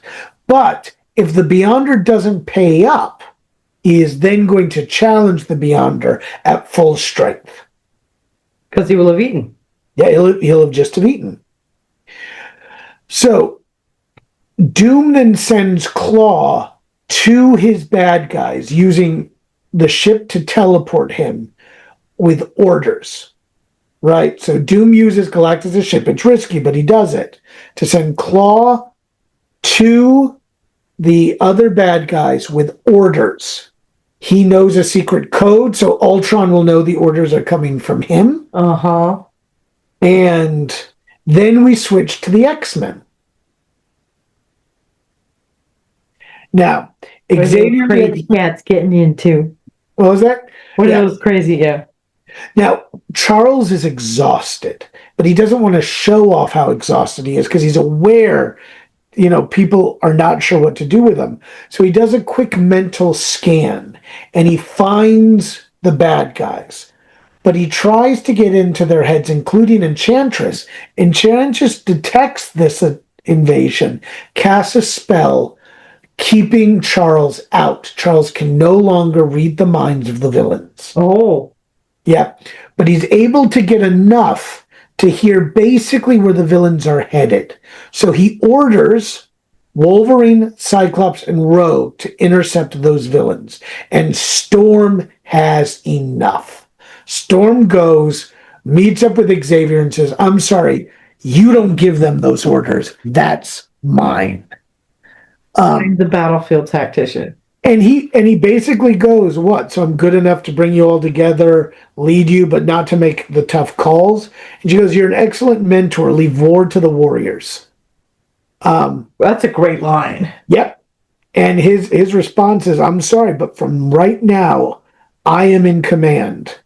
And she goes, okay, we'll deal with it for now. So they go off. And now the X-Men actually start getting to do things. So because it's their issue.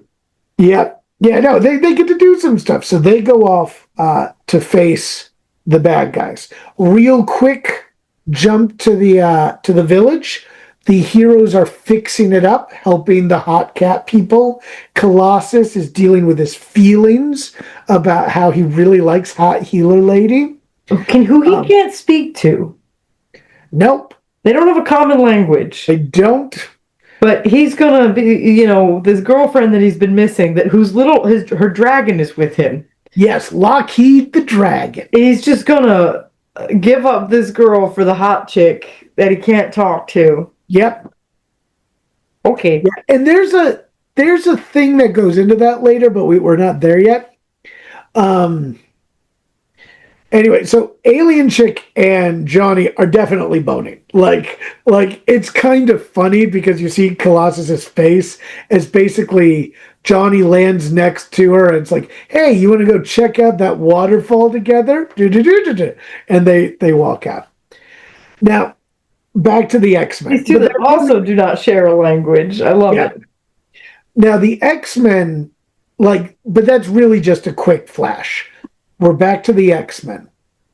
And like I said, Rogue, Cyclops, Wolverine come across in this volcanic area. Because remember, the battle worlds... It's all these different places from all these different... Exactly. And they're facing off with Molecule Man, Absorbing Man, Doc Ock, and Titania. Yikes. And this is where they shine. And the X-Men fight better. They're not stronger, but they fight better. They fight as a team. They fight as a team. But also, Wolverine sneaks behind and guts Molecule Man. And the only reason he doesn't... Can you say that again? Because everything jangled in the world. Oh, I'm sorry. Wolverine sneaks up behind the bad guy's lines and guts Molecule Man. And the only reason he doesn't kill him is because Cyclops sees what's happening and blasts Wolverine's hand out of the way. But he slices Molecule Man open. Wow. Yeah. Why does Cyclops stop him from killing him? Because heroes don't kill. You have to understand, Wolverine and Magneto are unusual in their ruthlessness. Gotcha. And this is true. I mean, now heroes will kill people left and right. I mean, now in the comic books, Wolverine is going for 70 years every year chopping somebody. Yeah, no, he's literally torturing someone over a period of time. But at the time, he's considered, it's what makes him unusual. Yeah. I'm constantly holding this back. But this is a battle for the marbles, all the marbles, right? Yeah, and he's going against the guy who could possibly go against Galactus. Like this is Yes. the strongest guy on the opposite team, and he had the chance to take him out, and he gets stopped. But I mean, he's in critical condition, even with Cyclops. Yeah, I mean, he's been cut in half, and he can't. So give an idea, right? So he's coming at. So let's imagine. I'm looking up the image. Yeah. Because and for the people at home, he basically slices the stomach open. Ooh. And those of you who know Wolverine, he's got 3 adamantium claws. So the bad guys who know that Molecule Man's kind of important to Doom's plans are like, we got to get him back fast. So they get on their ship and they head out. And they're like, okay, so what were the bad guys even doing here? And Cyclops, being the tactical mind that he is, goes, Doom wouldn't use this kind of firepower in this weird spot to deal with us or the heroes, right? He would just attack. He might do it for Galactus. And so Cyclops is like, well, maybe he had a good point, and blasts the volcanic area, which causes a chain reaction. So everything starts exploding. Wow. Yep. So they go in pursuit, but they're not letting the bad guys go. They're chasing after them. So they run to their thing to chase after them. It goes back to the swamp with Wasp talking to Lizard. And then a giant tank thing shows up and shoots Wasp through the chest with a bullet. Whoa. Yep. And it's the Wrecking Crew who have been sent to get Lizard. So they have another person. And Lizard freaks out. And he starts marching. His girlfriend just got shot. Yeah, well, he's sweet. Like, he likes her. I understand that, to everyone else, it's like, it's not your girlfriend. She's, just banged Magneto and she's going through her divorce right now. She's in her hot girl single phase, but for him... Yeah, but it's not, neither of them are giving romantic things. It's really more of someone was kind to Lizard and Lizard's scared. He doesn't know this world. And she helped him. She treated his hand, right? So he's upset. So he attacks. Yeah, of course. And they use the stasis ray on the thing to freeze them. And they just take a chunk of the swamp with them. And then it goes back to the village, and you see a shadowy hand sneaking up on the good guys. Does he? Well, then we meet the shadowy hand, and it's Spider-Woman. And you might be going, who's Spider-Woman? I'm going, how the hell did Spider-Woman get there? Yep. And this is where we find out where Volcana and Titania came up. Oh. A part of Denver was one of the planets that was drawn into this. What? Yep.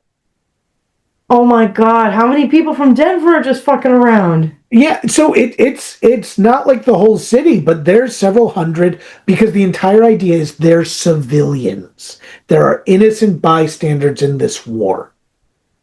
Oh my God. That's when the giant sort of tank thing drives by. They're shooting at people. They take Wasp's body and chuck it in the middle of them and go, we brought you something. So she lands dead in the middle of the village while they hightail it out.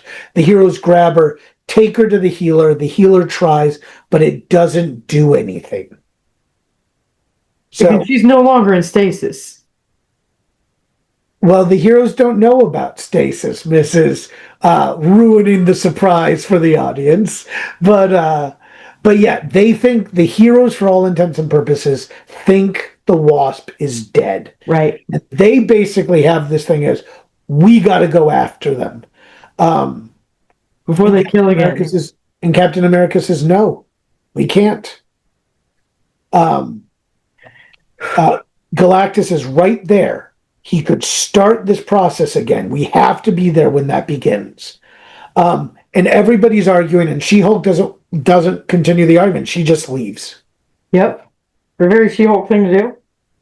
Now, then the X-Men who are joined by the rest of their team. Xavier is still in mental contact. So they work together and start attacking Doc Ock while Doc Ock's trying to pilot them and a very injured Molecule Man back to home base. And Volcana, who is not with them, is like, I gotta be with my Owen. He needs me. I need to be there. And Enchantress says, I can send you there. And she goes, I'll do anything if you can get me to him. And she goes, oh, you have no idea how much you mean that. And she teleports Volcana to Molecule Man. And So sells now- her soul. For something. Oh dear. So Oh dear. Volcana is now with them. They're forced to crash land. And they fight the X-Men. And it's a standstill. And they steal the other X-Men ship and they manage to escape. But Xavier views this as a success. Right. They didn't lose anything. They wounded one of their guys and they proved themselves in battle. And what Storm picks up on is Xavier's basically saying, see, I can do this. And Storm is thinking, yeah, I'm not convinced yet. So here's the thing. Doom had ordered them to blow that up. Cyclops was 100% right. In order to basically create a chain reaction, Galactus needed to fix before he could eat the planet. And it works. And Galactus is like, it's one of the few times you're in his head, and it's done in the third person. He's irritated by this. Now he's got to fix this. It's more energy he doesn't want to waste. But something feels wrong. And so he reaches out with his senses, pinpoints the thing that feels wrong. Oh. It's Doom. Doom in his ship. He cosmically grabs Doom and hurls him back to Earth. And it literally says, Earth. I'm sorry, Battle Planet. Okay. Sorry. Yeah. Battle Planet. And it specifically says, he is not gentle. So Doom is dead. So he continues his work. Lizard, back to the bad guy's base. Lizard is thrown into the prison. Volcana's like, can someone heal Molecule Man? And Ultron is like, I can't do anything without direct orders from Doom. The Enchantress is like, I could, but you've already traded everything just to be with him. And she's being smug about it. That bitch. Everybody, I think Absorbing Man asks Titania out at this point. It may happen a little later, but this is. Hey, you know how your friend over there is in a kind of crisis? It's kind of romantic, right? Let's go on a date, broad. But what happens is Titania is like, man, I just want to be in a fight. And she walks in, and the entire wrecking crew has been beaten to a pulp by She-Hulk. Ooh. And Titania and She-Hulk begin fighting. And Titania is clearly as strong, but she's not as good a fighter. But then everyone starts to join. Doc Ock, the wrecking crew starts getting back up. Everyone but Enchantress, and obviously Molecule Man, who's dying, work together to take out She-Hulk. To take out She-Hulk. And she's laying in a bloody pulp. And it goes, all right, let's kill her on 3. And then we got Enchantress, who's sitting by the pool, and Doom walks in. And the cloth part of his armor is in tatters. He's literally steaming. He's limping back in. And she goes, you mortal, you've tied our fates to yours. What's the plan? What comes next? And Doom responds with, literally, do as you wilt. It is over. He collapses on his bed. Finished. And then it goes back to the heroes.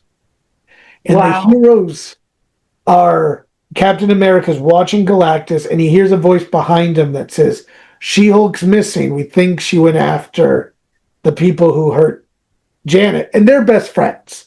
Like, so that makes sense. And They're the Captain two women America's, we've seen talking together. yeah, Besties.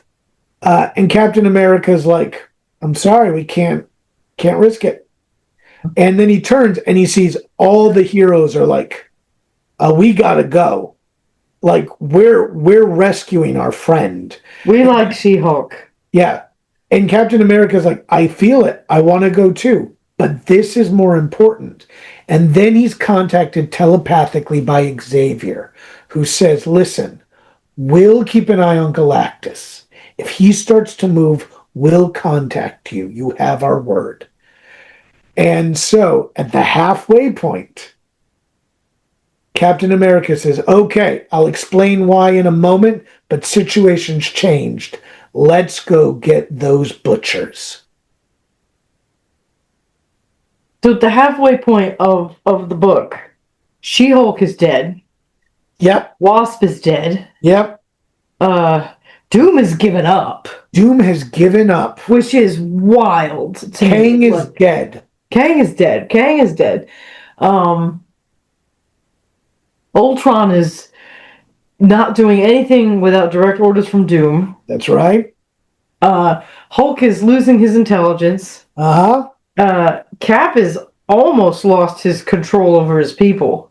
Yeah, though not quite, but yeah. Yeah, but I mean, had a serious crisis moment. And Xavier his team is kind of iffy, and Molecule Man is cut in half. And Molecule Man has been literally ripped open. Ripped open. Yeesh.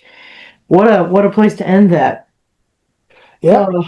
So after this commercial break, let's see what we can steal. All right, listen, I know things aren't looking good right now, but you can be a star just like the heroes. Stick with me, Rooster, and I will take you places. And you can find out how to turn into paperback radio. Rose Lemongrass, Silver H.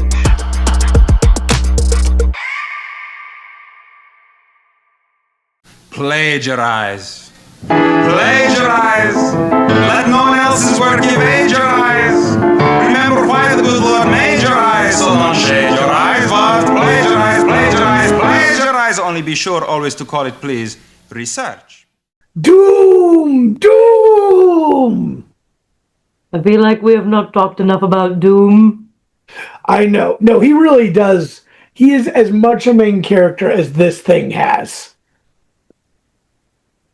So, Lisa, tell me, would you adapt this wholesale or break it down for parts? Well, first of all, I'm frankly shocked that Marvel hasn't adapted this wholesale.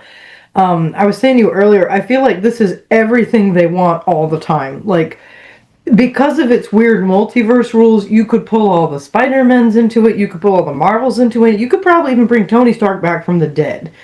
And just have everybody, and bring your new properties into it as well. So I'm shocked they haven't, Civil War'd it, where they just bring. Well, and who knows? They're bringing Doom with Robert Downey Jr. somehow, right? Maybe this is next.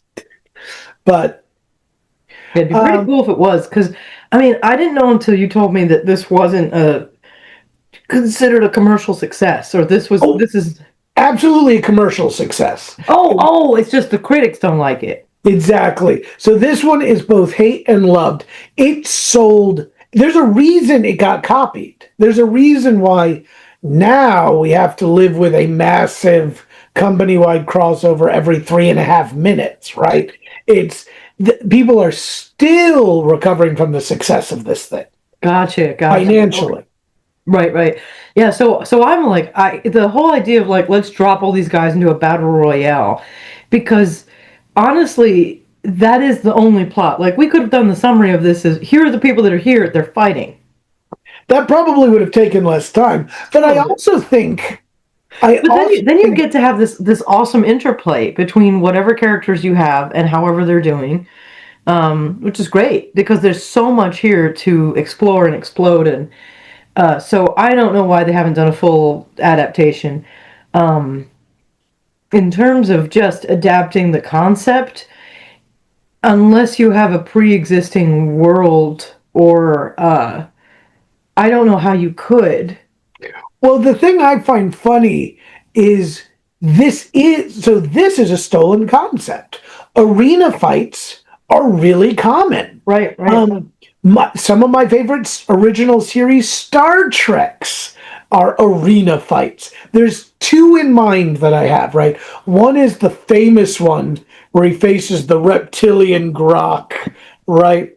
But there's another one which is good versus evil, and this is one of the more, you may say, problematic of the old school, but I still like it, where Kirk, Abraham Lincoln, I think some fake future piece. That's right. Future Gandhi. Yep. And someone else, some other good person, faces off with Genghis Khan, and three other evil people, right? But it's that premise. Yeah. Oh, I forgot about that episode. Yes. Wow. No, and it brings to mind, like, they did kind of do that when they went to, I think literally they called it Battle Planet. In one of the Thor and all the Avengers movies are the same movie to me.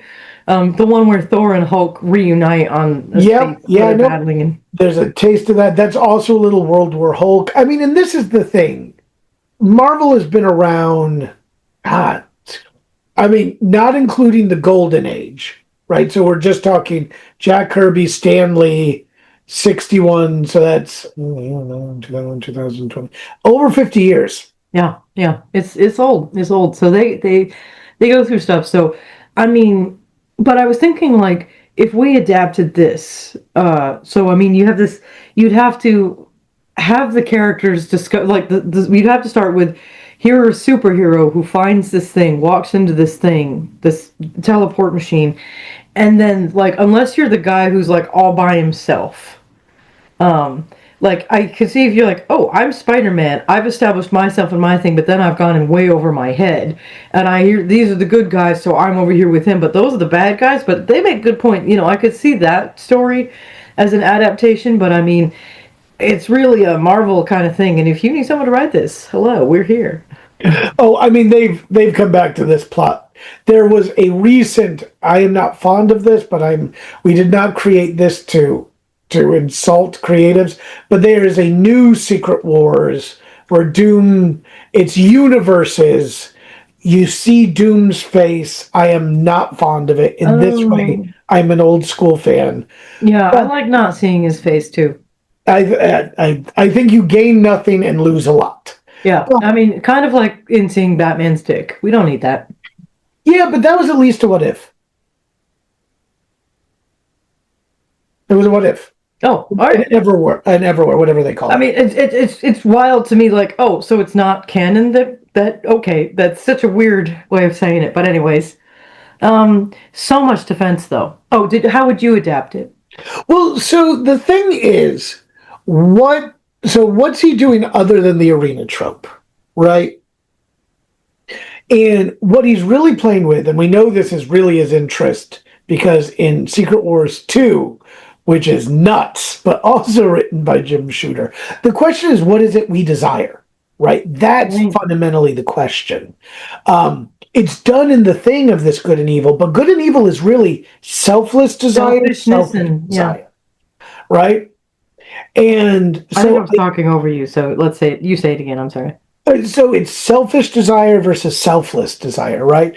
So I think if I were to adapt it, it would fall under a couple of key things. It would have to be an action story, if we're not just fencing parts. It's an action story, and it's groups that start out with, hey, we're here to help others versus we're here to help ourselves, but that gets gradually complicated by the process. And not to go too much into what happens in the next episodes, but one of the people is not playing the game, he's playing the player, right? Doom is not playing against the heroes. Yeah. Doom is playing against the Beyonder. Yeah. So, but we have enough worlds where we borrow, and superheroes are enough in the popular culture now that you could sort of create this from scratch in a way I don't think you could have in 84. No, I don't think so either. And I think it would be really interesting because it gives you this option of starting with people that people don't know and then saying like, hey, are you on team selfish or are you on team selfless? And Yep. why is it surprising? Like Magneto's the big surprise in this one, but I would be curious where, Iron Man in the first Iron Man movie would show up on this because he makes the suit to survive. And then he decides to do this kind of as an ego boost. Yeah, but even in because I He's was still thinking, a good guy. another thing you could do is the people who are chosen and teleported there didn't have powers until they were brought there. Yeah, and so part of it is the understanding this and then what's it going to do to my psyche. Like, part of it'd be interesting if it isn't about good versus evil, if you're like randomly assigned a team or if you have a team based on another virtue, not quite like it's not called Hunger Games. What's the Hunger Games ripoff? Dauntless is one of it. The Maze, maybe? Maze Hunter, I don't know. Gosh, that's embarrassing. But Divergent. no, Divergent. It's Divergent because one of the groups is called Dauntless, another group is like they're based off of virtues. Sure. So it'd be something if you did something like that. But I mean, it's such a Well, Arcane is based on the League of Legends thing, but the justification for the arena world they created is sort of an arena where we don't do wars. We solve these through these sort of championship fights. they took that from Star Trek. Which one? The idea that we don't have wars, we're just doing this shadow war and then we report to die. But they're doing it on we are fighting in this thing. Yeah. That's cool. I mean, arena fiction has been a thing since Ben-Hur, which I know is Chariot, but it's the idea of the gladiatorial thing meaning something. Oh yeah, it's cool, and as a backdrop for here are these other dramas playing out like Magneto and Wasp, and the Hulk losing his intelligence, and whatever Spider-Man's going to go through later, and I don't know if they go into Iron Man's issues right now, but I know there was a couple comments on there like, oh, good thing they're not black. Like, yeah, so to make sure it's clear why Lisa randomly brought that up. So the guy in Iron Man's suit is not Tony Stark, it's Jim Rhodes. Yeah. Who is a black man. It's the early 80s, and they are openly doing the mutants as a civil rights thing by this point. Yeah, that had not been true. One of the he's the one pushing back against the Torch and Hawkeye being anti-mutant and being he literally says it after one of them makes a thing, and they're kind of like, wait, why would you because they don't know who Tony Stark is. They've only seen the Iron Man suit, so they don't know Iron Man. They don't know exactly. Sorry for that derailment. No, it's okay. It's just because when people think Jim Rhodes, War Machine, Tony Stark, Iron Man, and right.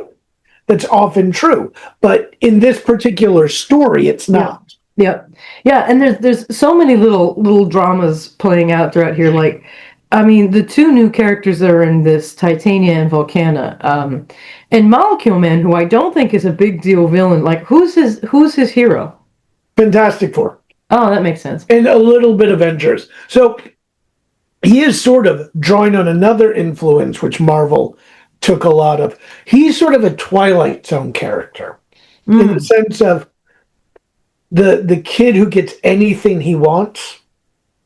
And so Molecule Man's deep insecurity is a huge part of his character. Yeah, the fact that he's not a megalomaniac like Doom. He's not, because he's this cosmic entity. Yep. But and his stories are like, I've created a family for myself. Oh. It's that kind of thing.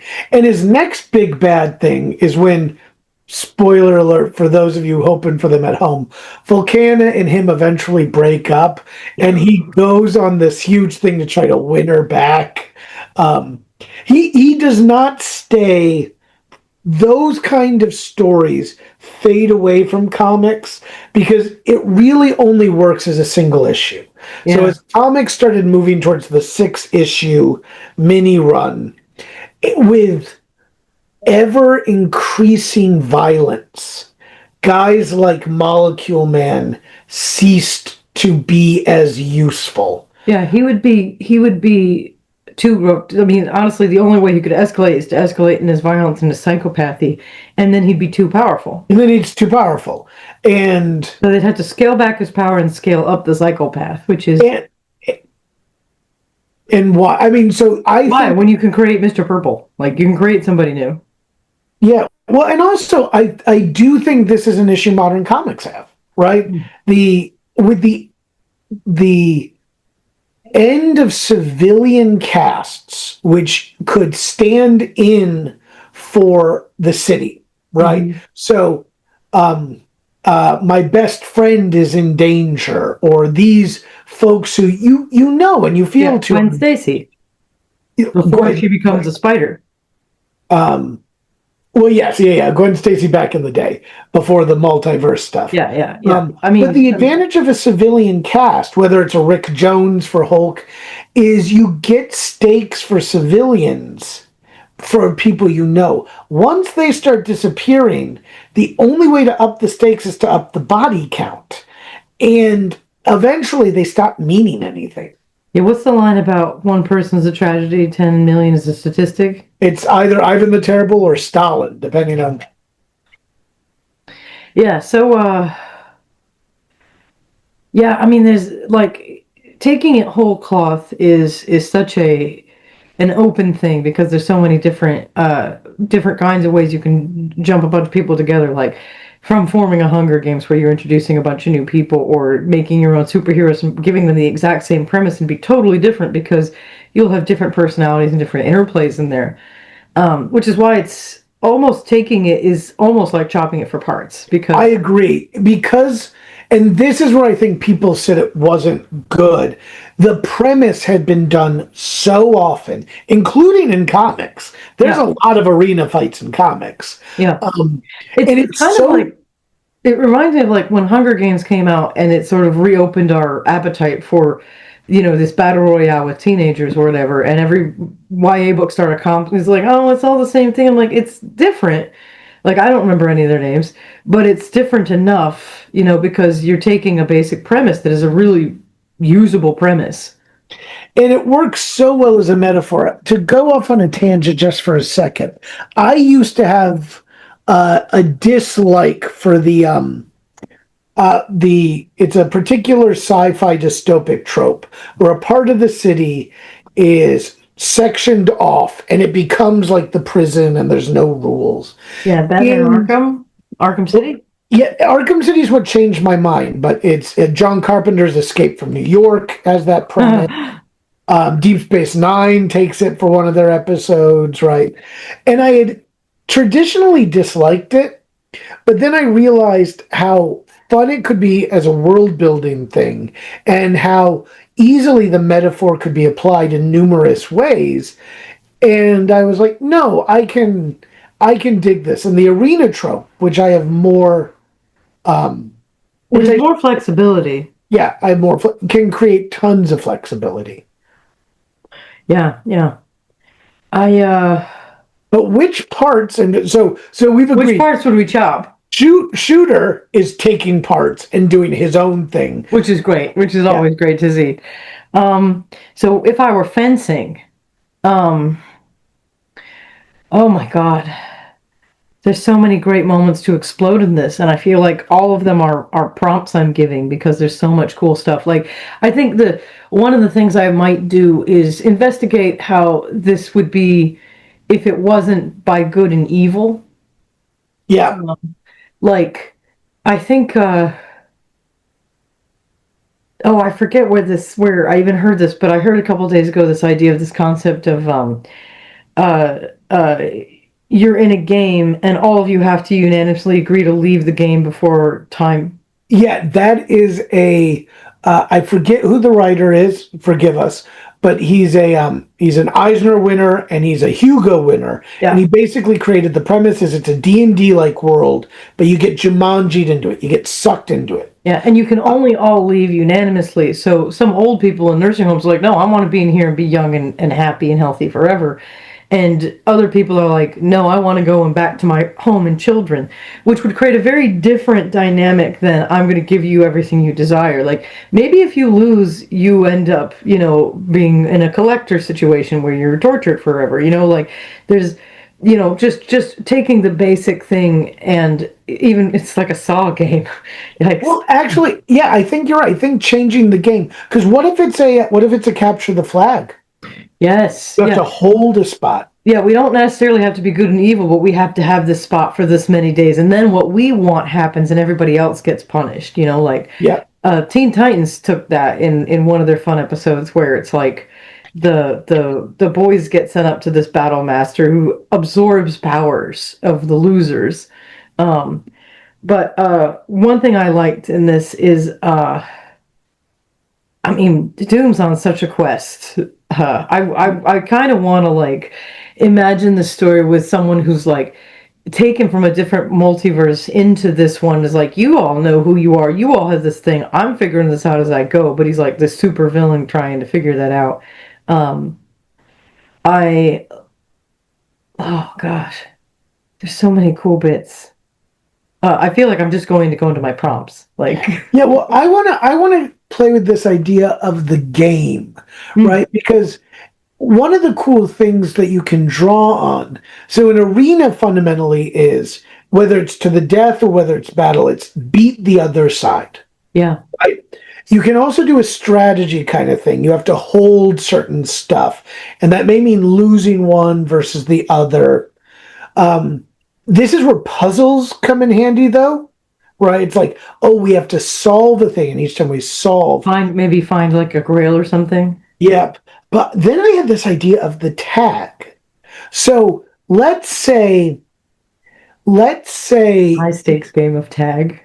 it is a good and bad situation, right? Or selfish. I actually prefer selfish for selfless. Yeah. Right? Yeah.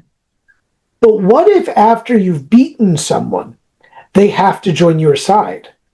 So you get to see the note with talk about Star Trek analogies, right? Evil Kirk, good Kirk. So the two sides of everybody are the two sides of their own personality. And whoever's winning is, I've beaten you, now you're on my team. So you could have this moment where someone's alone. Wow. Right? Everybody has now joined the other side, and they're the one who's trying to play the game master against it. Yeah, that's cool. I like the idea of it being one person and their different fractured psyches, and they've got to win the game to pull everybody back together. So kind of like that. Gosh, I'm just pulling on everything tonight. You remember that? I think it's called Six. It's a horror movie where. Oh yeah, I remember. It's what I was thinking when you said that. Yeah, literally that guy. So it's like, yeah.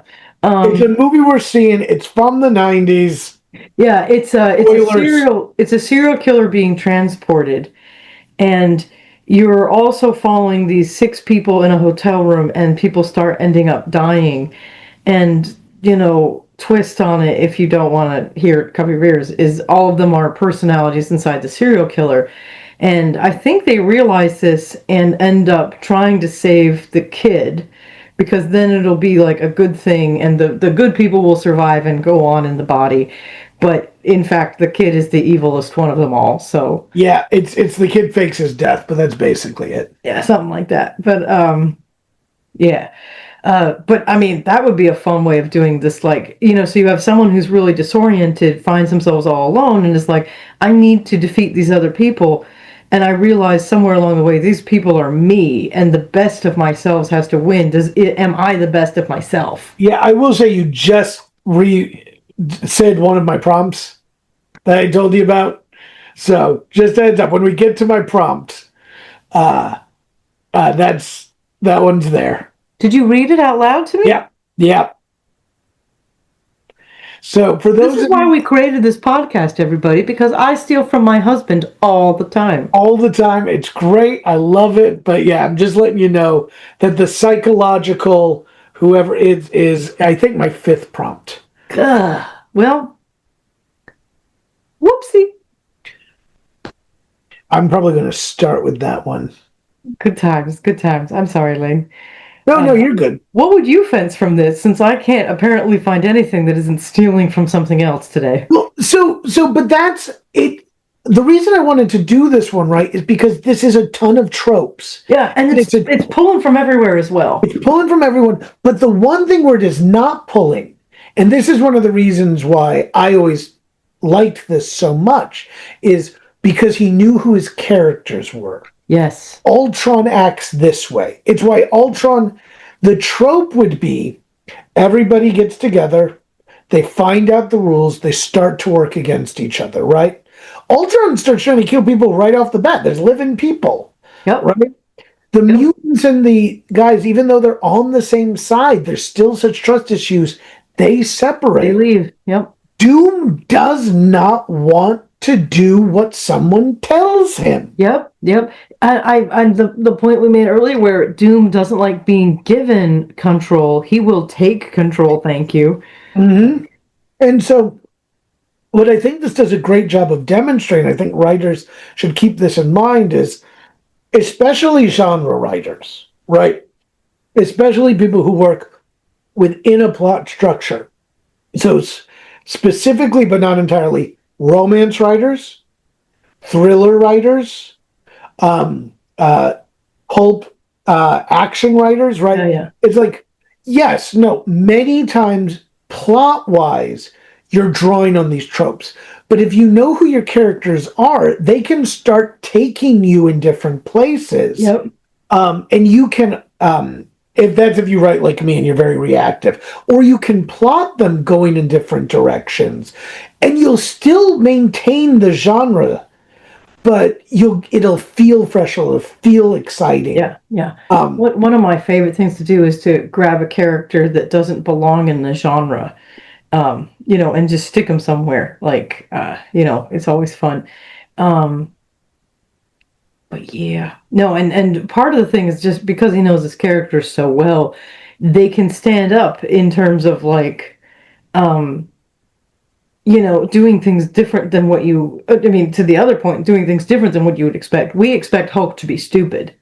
So when Hulk is not stupid, we're like, oh, this is an interesting. Right, but this is where continuity is, because Hulk is smart in his comic. In his own book. So maybe he's a bad example, but like Xavier does not usually erase people's memory. And the fact that in this particular case, he thinks it's important enough. Like he goes into Peter Parker's mind. He might know he's Peter Parker.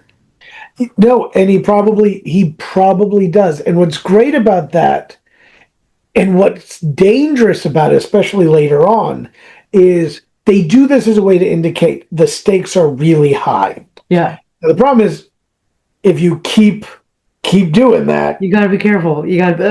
I trust Jim Shooter to tell me where the stakes are and to continuously raise them. He's pretty good about that. So, but yeah, no, my favorite things about it are the interplay with the people in it. Like most of my tropes are about two people working together, or some stuff like the different people that end up getting, not about the battle royale itself, but the the two people that have interacted. So one is Magneto and Wasp, another one is Titania and Volcana.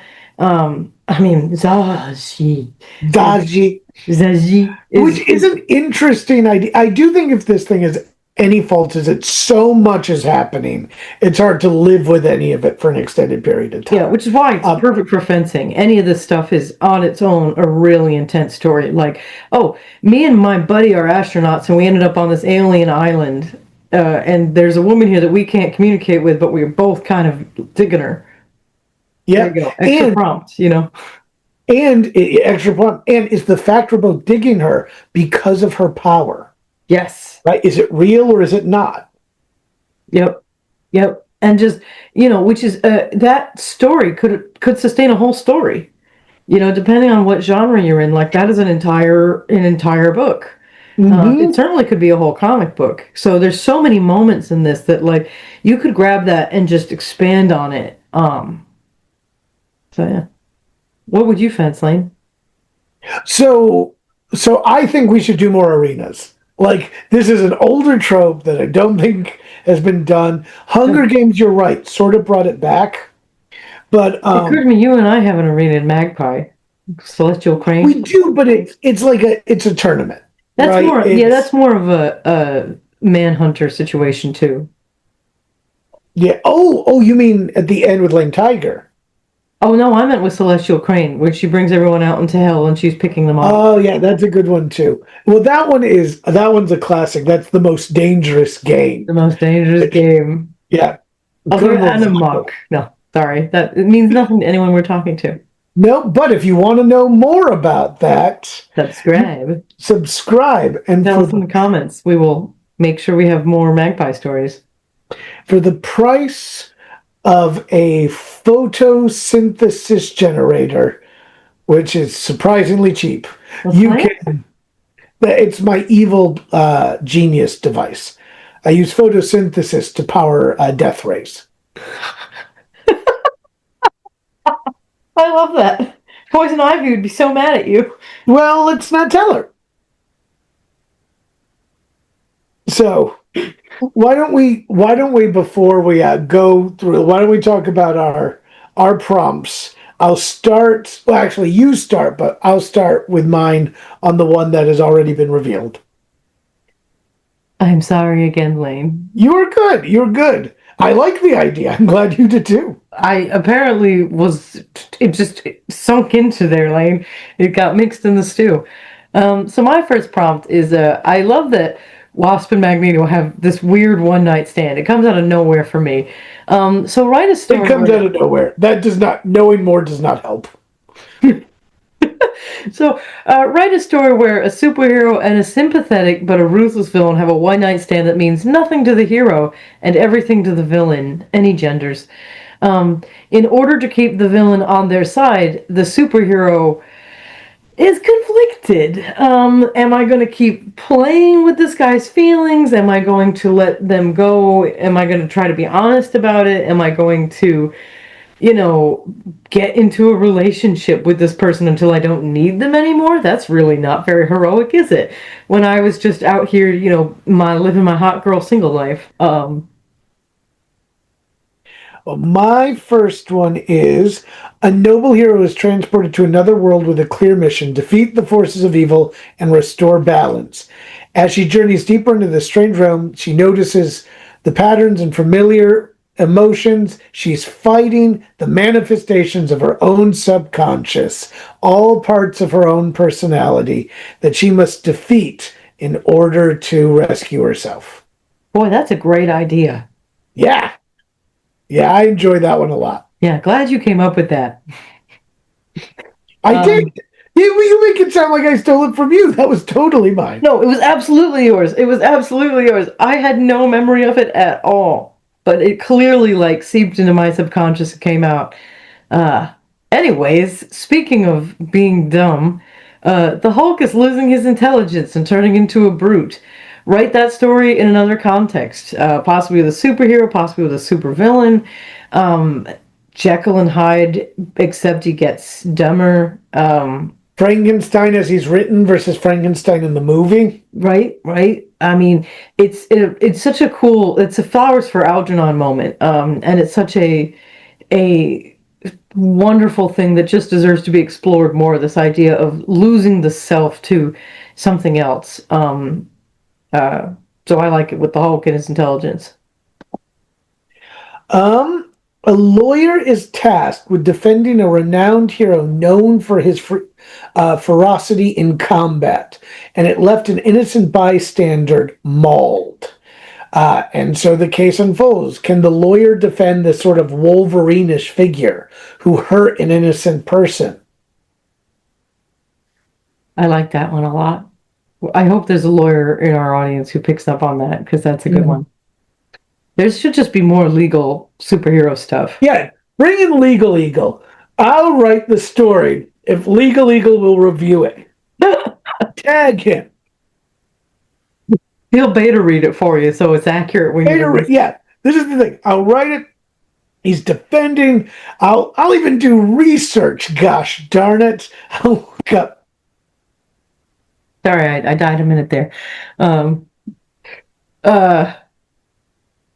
been saying this all along. So many moments in Secret Wars. Secret Wars is with an S.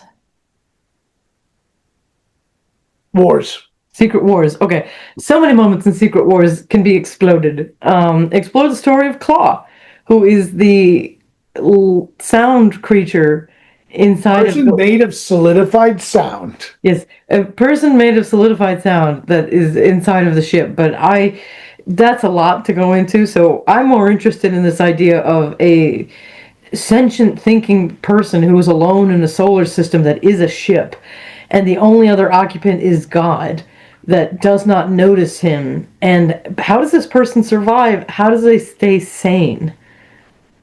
It's great. And that is kind of the question for poor Claw. Yeah, it's kind of like, The Martian, but with something else occupying the same solar system. Yeah. Two villains succeed in conquering the world. But once secure, their partnership begins to fracture because one wants to reshape it according to their grand vision, make the world a better place. But the other one just wants to enjoy the power they've got. So they start using the hero rebels against each other secretly. I love that. I love that.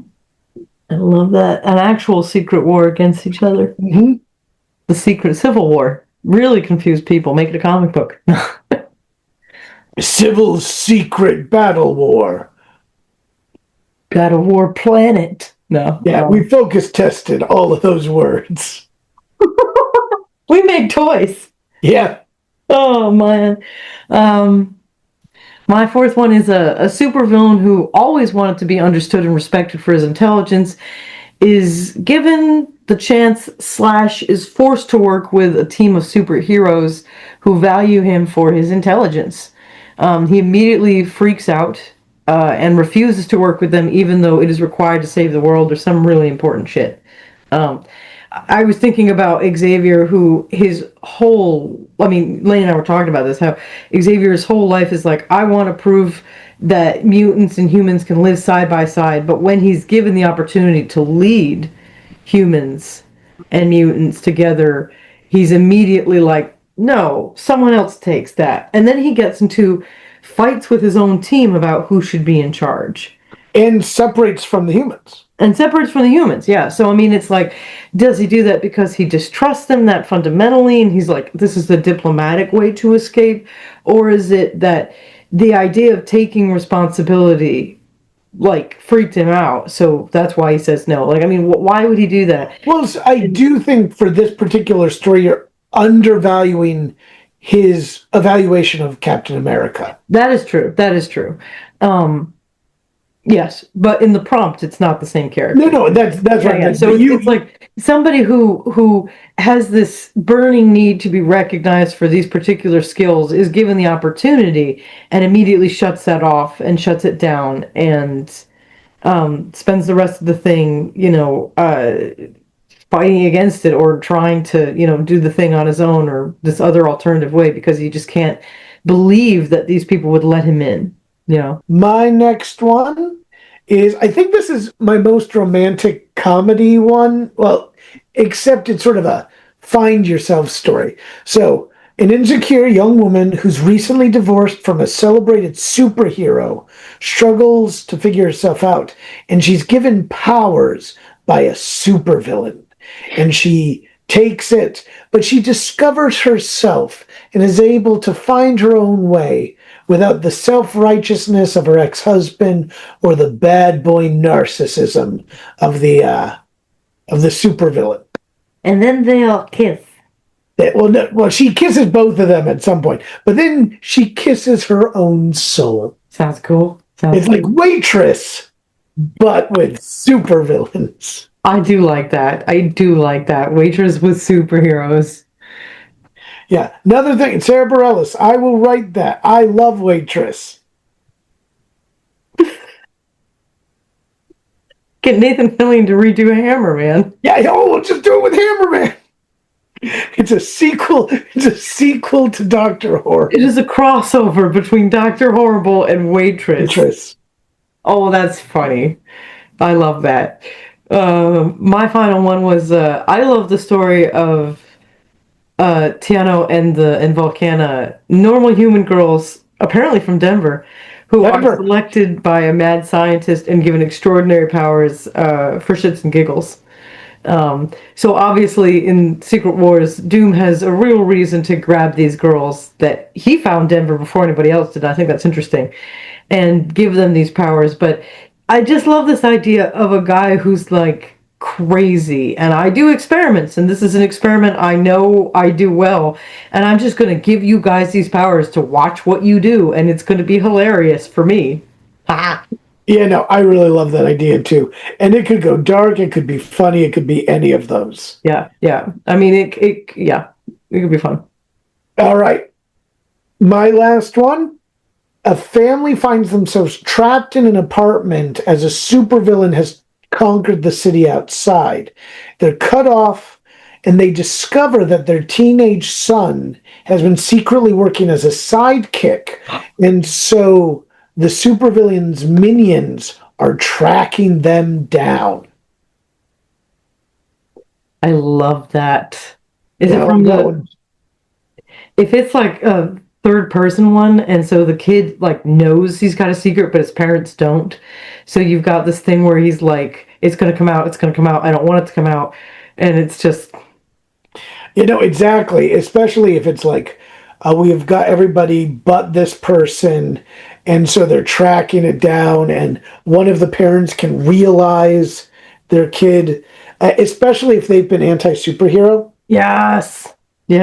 I mean, especially if you're in an Arkham City situation where the city's been locked down and they're combing these streets, but you've got like a couple hours of a day where you can go out, and that's when this sidekick is doing his thing, and they're like, wait, that's our block. This kid is not doing a very smart job of hiding it. But it's because he can't leave the house when his parents, because that's great. So a little like awkward Peter Parker thing as well, but... Yeah, no, but I always like the idea of... One of the things I miss about superhero comics is when there is the reason why you had the secret is because people might come after the ones you care about. Yeah, you're not trying to protect yourself, you're trying to protect your family, your Aunt May and your Gwen and Jane, and who's the other girlfriend that Peter loses? What do you mean loses? Don't they, his first girlfriend is killed, right? Betty's not killed. Oh, okay, never mind then. Betty goes off, marries a reporter who's not very nice to her. Maybe she gets killed much later. Gwen's the famous one. Yeah, no, all right. Gwen's probably the one I meant then. I so associate her with Spider-Gwen now that I forget that it was her own character. And that's so recent. Like it's, I think he may have lost another one.